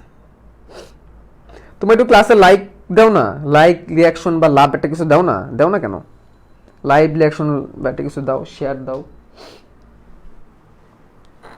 তাহলে এই জায়গাটা আই থিঙ্ক ক্লিয়ার। এটাই বললাম, প্রারম্ভিক, যেমন ধরো ভ্রূণের পরে, ভ্রূণ থেকে যে বিভাজন, প্রাইমারিটাকে আমরা কি বলতে পারি, প্রাইমারিটাকে বলতে পারি মেইন ভাজক টিস্যু যেটাকে বলতে পারি। এটাকে কি হয়, দৈর্ঘ্যে বড় হয়। এটা কারণে কি হয়, গাছটা দৈর্ঘ্যে বড় হয়। এবং তারপর একটা সময় কি হয়ে যায়, স্থায়ী টিস্যুতে পরিণত হয়ে যায়। স্থায়ী টিস্যু পুনরায় কি হয়ে যায়, পুনরায় বিভাজন শুরু হয়ে যায়। সেটাকে আমরা কি বলি, সেকেন্ডারি ভাজক টিস্যু। মেরিস্টেম মানে ভাজক টিস্যু, মেরিস্টেম মানে কি, ভাজক টিস্যু। তাহলে আমরা আমাদের উৎপত্তি অনুসারে ভাজক টিস্যু আমরা শিখে ফেললাম। আমরা কি অনুসারে ভাজক টিস্যু শিখে ফেললাম, আমরা উৎপত্তি অনুসারে ভাজক টিস্যু শিখে ফেললাম। আমরা উৎপত্তি অনুসারে যে ভাজক টিস্যু 3 রকমের আছে, উই হ্যাভ ডান। ঠিক আছে, এবার আমরা আরেকটায় যাব। এবার আমরা যাব অবস্থান অনুসারে ভাজক টিস্যু। এবার আমরা কি অনুসারে ভাজক টিস্যু যাব, এবারে আমরা যাব হচ্ছে অবস্থান অনুসারে ভাজক টিস্যুতে যাব। তার মানে ভাজক টিস্যুটা কোন জায়গায় অবস্থান করতেছে, ভাজক টিস্যুটা আসলে কোন জায়গায় আছে, কোন দেশে আছে, ঠিক আছে, এই জায়গায় আমরা আলোচনা করব। তো এইটাকে বোঝানোর জন্য আমি চলো একটা গাছের মতো আঁকাই। ধরো এটা একটা গাছের মতো একটা, মানে এটা গাছের ডাল ধরো, ঠিক আছে। আবার ধরো নিচে ধরো মূল, নিচে ধরো কি আছে, মূল আছে। এইটাকে বলা হয় শীর্ষ, উপরেরটাকে কি বলা হয়, শীর্ষ। এই শীর্ষতে কিছু ভাজক টিস্যু থাকে। এইটা আছে বলেই গাছটা কি হয়, বড় হয়। এটা আছে বলেই গাছটা কি হয়, বড় হয়। এবং মূলেও কি আছে, ভাজক টিস্যু আছে। এটা আছে বলে গাছের মূল কি হয়, বড় হয়। তাহলে দেখো দুই শীর্ষে না, আমি যদি এইটাকে মেন ধরি তাহলে এটাও কি শীর্ষ, যদি এটা নিচের দিকে, বাট ওই মূলের মাথাটা কি শীর্ষ, এটাও কি শীর্ষ।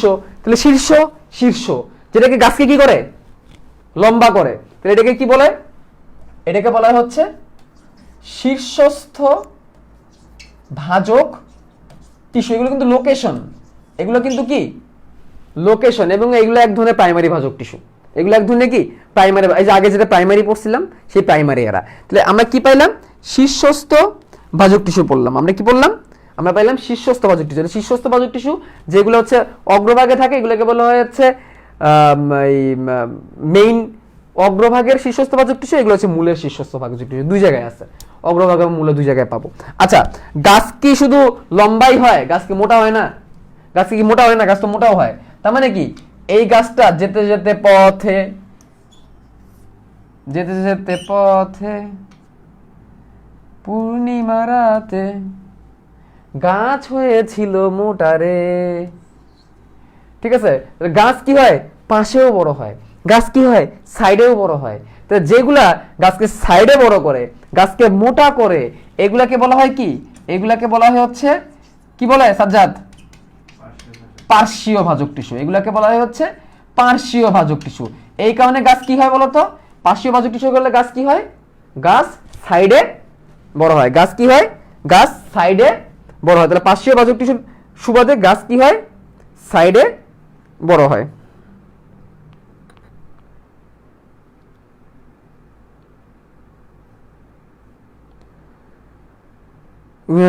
গাছ হয়েছিল মোটারে। ওকে গেল।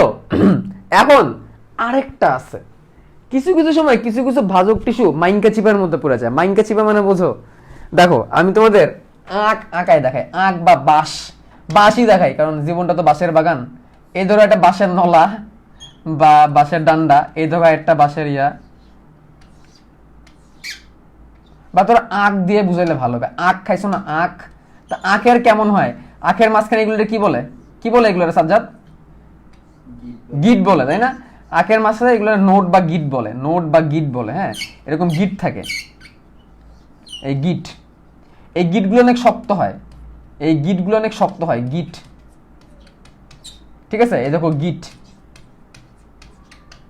ঠিক আছে, মাঝখানে যে অংশটা, মাঝখানে যে অংশটা, এই যে এই পার্টটা, এই পার্টটা কিন্তু আবার কি খাওয়া যায়। এই পার্টটাকে কি করা যায়, এই পার্টটাকে আমরা কি করতে পারি, খাওয়া যায়। এবং এখানে কিন্তু কি হয়, অনেক রকমের মানে মিষ্টি মিষ্টি রস তৈরি হয়, তাই না? তো মাঝখানে যে জিনিসটা খাওয়া যায়, আখের মাঝখানে যে জিনিসটা খাওয়া যায়, সেটা আবার বাইরে আবার একটা কি থাকে, আবরণ থাকে। ওটা কিন্তু সাইড ইস্যু। ওটা কি সাইড ইস্যুর মাঝখানে কি তৈরি হয়েছে, খাবার, ওইগুলো আবার কি ভাজক টিস্যু। তার মানে কি দাঁড়াইলো, তার মানে দাঁড়াইলো স্থায়ী টিস্যুর মাঝখানে ভাজক টিস্যু।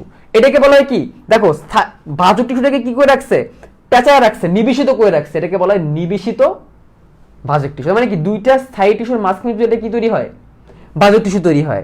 এরকম হইতে পারে, যেমন আখের মাঝখানে, দেখো আখের তো এই গিট, এই গিট, এই গিটের মাঝখানে অংশটা তো আমরা খাই, এটা তো আর খাই না, এটা তো খাই ছাগল।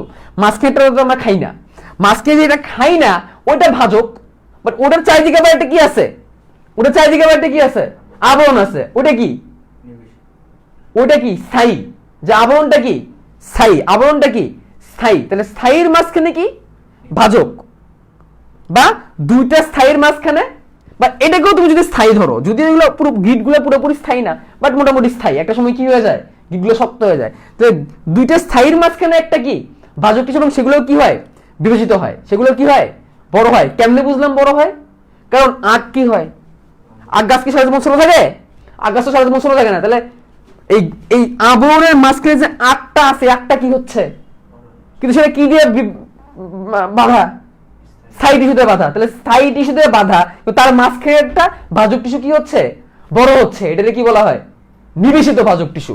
এটাকে কি বলা হয়, এটাকে বলা হয় হচ্ছে নিবেশিত ভাজক টিস্যু। তাহলে আমরা লোকেশন অনুযায়ী ভাজক টিস্যু কয় রকমের পাইলাম, লোকেশন অনুযায়ী ভাজক টিস্যু কয় রকমের পাইলাম বলো, লোকেশন অনুসারে ভাজক টিস্যু পাইলাম আমরা 3 রকমের। লোকেশন অনুসারে ভাজক টিস্যু পাইলাম 3 রকমের। একদম চূড়ার দিকে, একদম চূড়ার দিকে যেটা আছে সেটাকে বলা হয় শীর্ষস্থ ভাজক টিস্যু। যেটা কি করে গাছকে বড় করে, যেটাকে গাছকে কি করে লম্বা করে।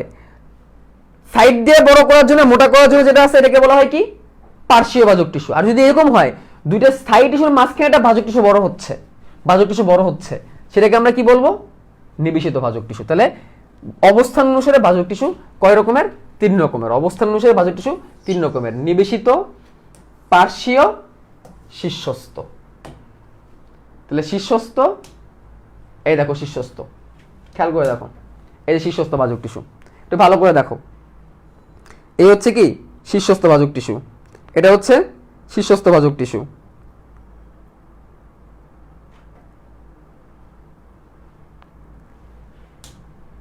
তারপর দেখো কই গেল, এই যে ইন্টারক্যালারি। দেখো ইন্টারক্যালারিটা কেন ইন্টারক্যালারি, দেখো এইটা ভাজক, এইটা ভাজক, কিন্তু এইটা কিন্তু স্থায়ী। মাঝখানে কি, মাঝখানে কি স্থায়ী, স্থায়ীর মাঝখানে এগুলো আবার কি ভাজক। যেগুলো দাগ দাগ দাগ দাগ এগুলো ভাজক, যেমন এটা ভাজক। এই দেখো যেগুলো দাগ দাগ, এই যেটা ভাজক, এটা ভাজক, এইগুলা ভাজক, এগুলা ভাজক। কিন্তু যেটা একদম প্লেন, এই যে মাঝখানে এই জায়গাটা প্লেন, এগুলো কি সাজ্জাদ, এগুলো কি স্থায়ী। তাই দেখো এই যে মাঝখানে যে লাল কালারের ভাজক, এটা কি দুটো কিসের মাঝখানে? স্থায়ীর মাঝখানে। এই জন্য এই লাল কালারের দাগ দাগ দাগ দাগ দাগ দাগ মানে হচ্ছে, আমি একটু বলে দিই, দাগ দাগ দাগ দাগ দাগ দাগ মানে হচ্ছে ভাজক, দাগ দাগ দাগ দাগ মানে হচ্ছে ভাজক। একদম প্লেন থাকলে কি, একদম প্লেন থাকলে কি স্থায়ী। তাহলে দুটো স্থায়ীর মাঝখানে ভাজক, তার মানে এটাকে ইন্টারক্যালোরি ভাজক, ইন্টারক্যালোরি বা নিবেশিত, ইন্টারক্যালোরি বা নিবেশিত। নিবেশিতকে ইংলিশে কি বলা হয়? নিবেশিতকে ইংলিশে বলা হয় ইন্টারক্যালোরি। নিবেশিতকে ইংলিশে কি বলা হয়? ইন্টারক্যালোরি ভাজক টিস্যু বা নিবেশিত ভাজক টিস্যু, ইন্টারক্যালোরি ভাজক টিস্যু বা নিবেশিত ভাজক টিস্যু। আর সবশেষে হচ্ছে পার্শ্বীয় ভাজক টিস্যু। পার্শ্বীয় ভাজক টিস্যুটা কোনটা? এই যে দেখো দুই সাইডে, এই দুই সাইডে দেখো লম্বা লম্বা দুই সাইডে, এই যে এইভাবে, এই যে দুই সাইডে, এটা গাছকে দুই সাইডে বৃদ্ধি করবে, তো এটাকে বলে পার্শ্বীয় ভাজক টিস্যু। তাহলে অবস্থান অনুসারে ভাজক টিস্যু 3 রকমের। ওকে, এখন আমরা যাব হচ্ছে কোষ বিভাজন অনুসারে। এখন যাব আমরা কোষ বিভাজন অনুসারে, আর বেশিক্ষণ লাগবে না। আর কতক্ষণ ক্লাস হবে ভাইয়া? কেন বোরিং লাগতেছে? বোরিং লাগলে চলে যাও, ঠিক আছে। কালকে যে 4 ঘন্টা ক্লাস নিলাম, তাদের কেমন লাগছে? কালকে তো 4 ঘন্টা ক্লাস নিছি ইয়াদের, ওই যে এই শেষ মুহূর্তের প্রস্তুতিতে 4 ঘন্টা। এবার আসি কোষ বিভাজন অনুসারে, কোষ বিভাজনের তল অনুসারে। কোষ বিভাজনের তল অনুসারে 3 রকমের। কয় রকমের? 3 রকমের। রিব, রিব মানে পরশুকা। গাছগুলা, গাছের কোষগুলো এক তলে ভাগ হয়, যেমন মূলরোম এক তলে, এক তলে, এটাকে বলে রিব। রিব মানে কি বুকের হাড়, বুকের হাড় যেরকম চিকন হয়, এই যে এরকম হয়, রিব দেখতে এরকম, বুকের হাড় বা পরশুকা দেখতে এরকম এক তলে। যদিও এটা তো আসলে একতল না, কোনো কিছু তো একতল না, সবই কি মাত্রিক, বাট আমরা ধরে নিয়ে এক তলে কোষটা বিভাজিত হচ্ছে, মানে ধরে নিয়ে আমরা কোষটা এইভাবে বিভাজিত হচ্ছে, এইভাবে বিভাজিত হচ্ছে। তো এটাকে আমরা বলি রিব ভাজক টিস্যু। এগুলোকে আমরা কি বলি?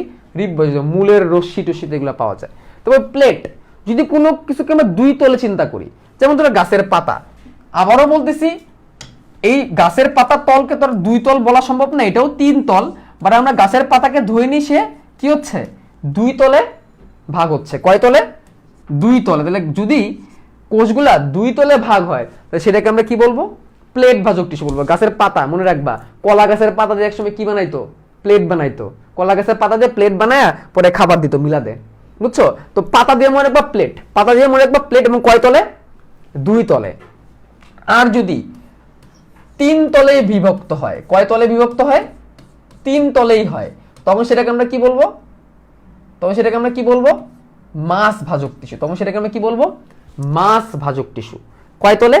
3 তলে। 3 তলে হলে আমরা মাছ, যেমন গাছের কাঠ, গাছের গুড়ি, কাঠ, এগুলো হচ্ছে 3 তলে হয়। তাহলে যেটা একদম লম্বালম্বি, যে কোনো রশ্মি বা মূলের রশ্মি বা চিকন মূল এক তলে বিভাজিত হচ্ছে দেখে মনে হচ্ছে, সেটাকে বলবো আমরা রিব ভাজক টিস্যু। বুকের পরশুকা, পরশুকা, পরশুকা মানে রিব। রিব শব্দটা বুকের হাড় থেকে আসে, বুকের হাড়কে রিব বলে।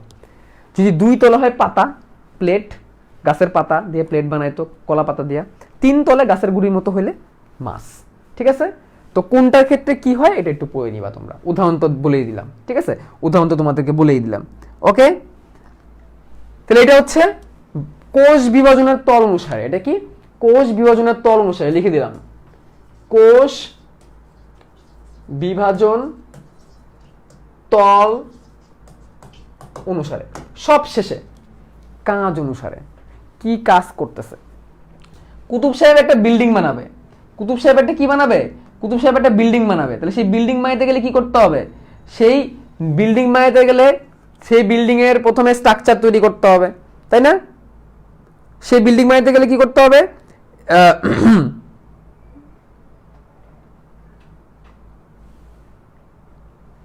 বিল্ডিং এর একটা স্ট্রাকচার তৈরি করতে হবে, ইট দিয়ে তৈরি করতে হবে, যেটাকে আমরা কি বলি ভিত্তি। তাই বিল্ডিং এর একটা ভিত্তি তৈরি করতে হবে, ভিত্তি, সেটা ইট পাথর দিয়ে তৈরি করবো আমরা। কি দিয়ে তৈরি করব, ইট পাথর, ইট পাথর।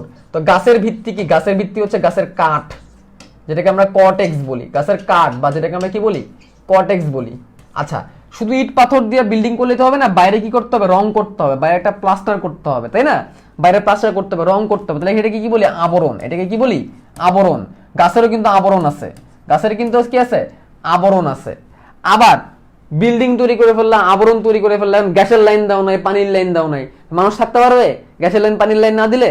তাহলে কি করতে হবে, গ্যাসের লাইন বা পানির লাইনের জন্য আরেকটা ব্যবস্থা করতে হবে, ঠিক আছে? এটাকে এটাকে কি বলা হয়, এটাকে বলা হয় হচ্ছে পরিবহন। এটাকে কি বলা হয়, পরিবহন। এটাকে কি বলা হয়, পরিবহন। তাহলে ভাজক টিস্যুকে এই কাজ অনুসারে তিন ভাগে ভাগ করা যায়। ভাজক টিস্যুকে তার কাজ অনুসারে তিন ভাগে ভাগ করা যায়। একটা সে গাছের আবরণ তৈরি করবে, একটা যে গাছের মেন কাঠ বা কর্টেক্স তৈরি করবে, আর একটা গাছের ভিতরে কি পানি কি করবে, পানি আর খাবার পরিবহন করবে, জাইলেম ফ্লোয়েম। জাইলেম জল পরিবহন করে, ফ্লোয়েম ফুড বা খাবার পরিবহন করে। তাহলে এটাকে আমরা কেমনে বলি, একটাকে বলি প্রোটোডার্ম, একটাকে কি বলি আমরা, প্রোটোডার্ম। এই দেখো গাছের বাইরের আবরণ, তাহলে প্রোটোডার্ম, এটা হচ্ছে গাছের বাইরে আবরণ তৈরি করে। তাহলে প্রোটোডার্ম হচ্ছে কাজ অনুসারে। তারপর দেখো গ্রাউন্ড মেরিস্টেম, এটা হচ্ছে ভিত্তি, এটা হচ্ছে কি গাছের ভিত্তি তৈরি করে, যে গাছের কাঠ তৈরি করতেছে। গ্রাউন্ড মেরিস্টেম এটা কি করবে, গাছের ভিত্তি বা গাছের কাঠ তৈরি করবে। আর তারপরে কি হচ্ছে প্রোক্যাম্বিয়াম, প্রোক্যাম্বিয়াম কি তৈরি করবে, প্রোক্যাম্বিয়াম হচ্ছে জাইলেম আর ফ্লোয়েম তৈরি করবে। প্রোক্যাম্বিয়াম কি করবে, জাইলেম আর ফ্লোয়েম তৈরি করবে। প্রোক্যাম্বিয়াম কি করবে, জাইলেম আর ফ্লোয়েম তৈরি করবে পানি এবং খাবার পরিবহন করতে। তাহলে কাজ অনুসারে কয় রকমের, কাজ অনুসারে তিন রকমের। কি কি, প্রোটোডার্ম, প্রোটোডার্ম, ডার্ম মানে ত্বক, মনে রাখবা, ডার্মাটোলজিস্ট যারা হচ্ছে স্কিন নিয়ে কাজ করে। তারপরে আমরা কি পাইলাম, গ্রাউন্ড মেরিস্টেম, গ্রাউন্ড মেরিস্টেম মানে কি ভিত্তি টিস্যুতন্ত্র, ভিত্তি টিস্যু, যেটা হচ্ছে গাছের কাঠ তৈরি করবে। আরেকটা কি পাইলাম, প্রোক্যাম্বিয়াম, আরেকটা কি পাইলাম, প্রোক্যাম্বিয়াম, এটা কি করবে, গাছের পরিবহনের জন্য জাইলেম ফ্লোয়েম তৈরি করবে। তাহলে কাজ অনুসারে হচ্ছে এই তিন প্রকার, কাজ অনুসারে হচ্ছে এই তিন প্রকার। এখন জাস্ট একটু রিপিট করি আমি তোমাদের, এখন জাস্ট আজকে যা যা পড়লাম পুরোটা একটু রিপিট করব, ঠিক আছে? তাহলে তোমাদের ক্লিয়ার হয়ে যাবে।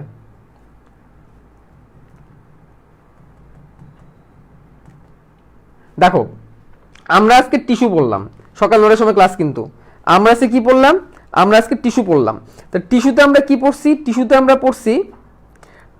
পড়ছি যে একগুচ্ছ কোষ একই উৎস থেকে উৎপন্ন হবে এবং একই কাজ করবে, সেটাকে আমরা কি বলবো, সেটাকে আমরা বলবো হচ্ছে টিস্যু। আচ্ছা, এরপর আমরা কি পড়ছি, এরপর আমরা পড়ছি হচ্ছে টিস্যুর প্রকার। এরপর আমরা পড়ছি যে টিস্যু দুই রকমের, উদ্ভিদ টিস্যু দুই রকমের, ভাজক আর স্থায়ী। ভাজকগুলা বাচ্চা, স্থায়ীগুলা কি বাবা মা।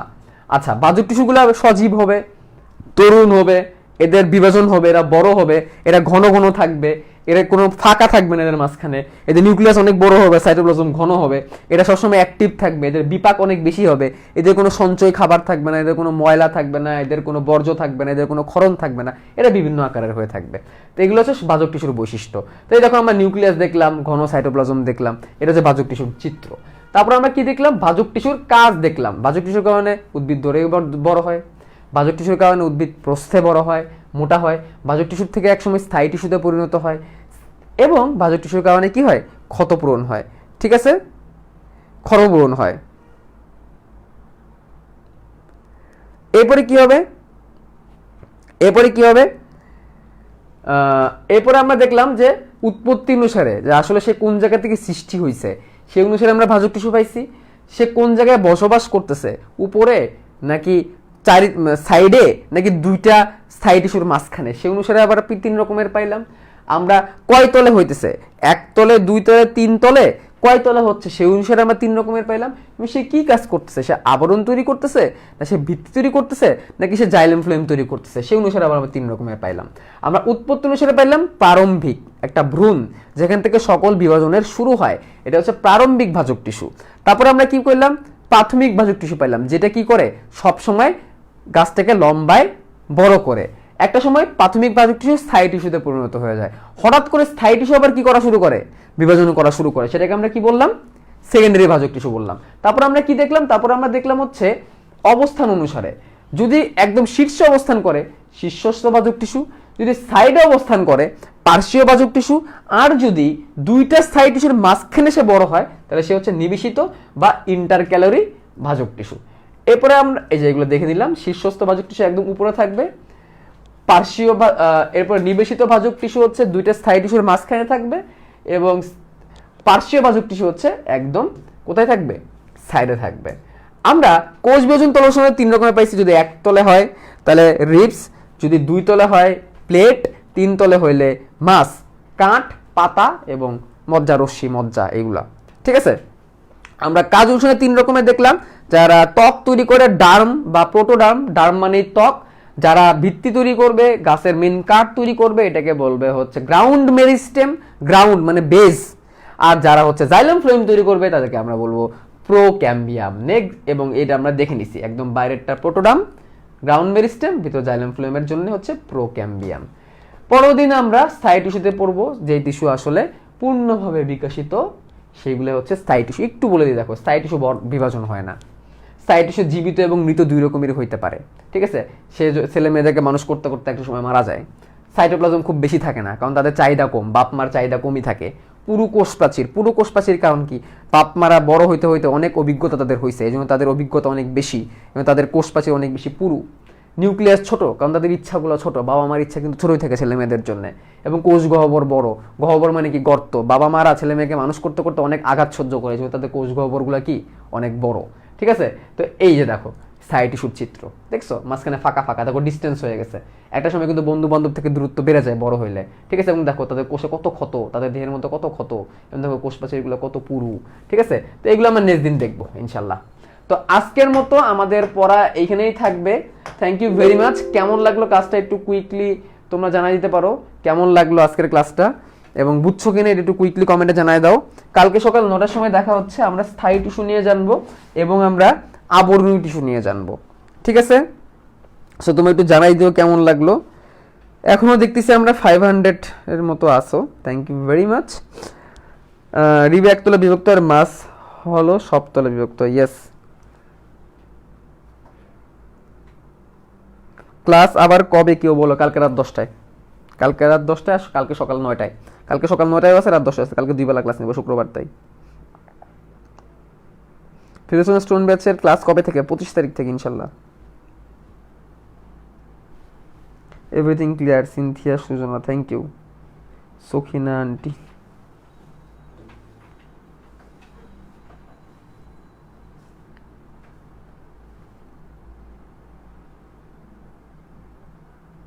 Thank you very much. Okay, সবাই ভালো থাকো, সবাই সুস্থ থাকো, অ্যান্ড নেভার স্টপ লার্নিং।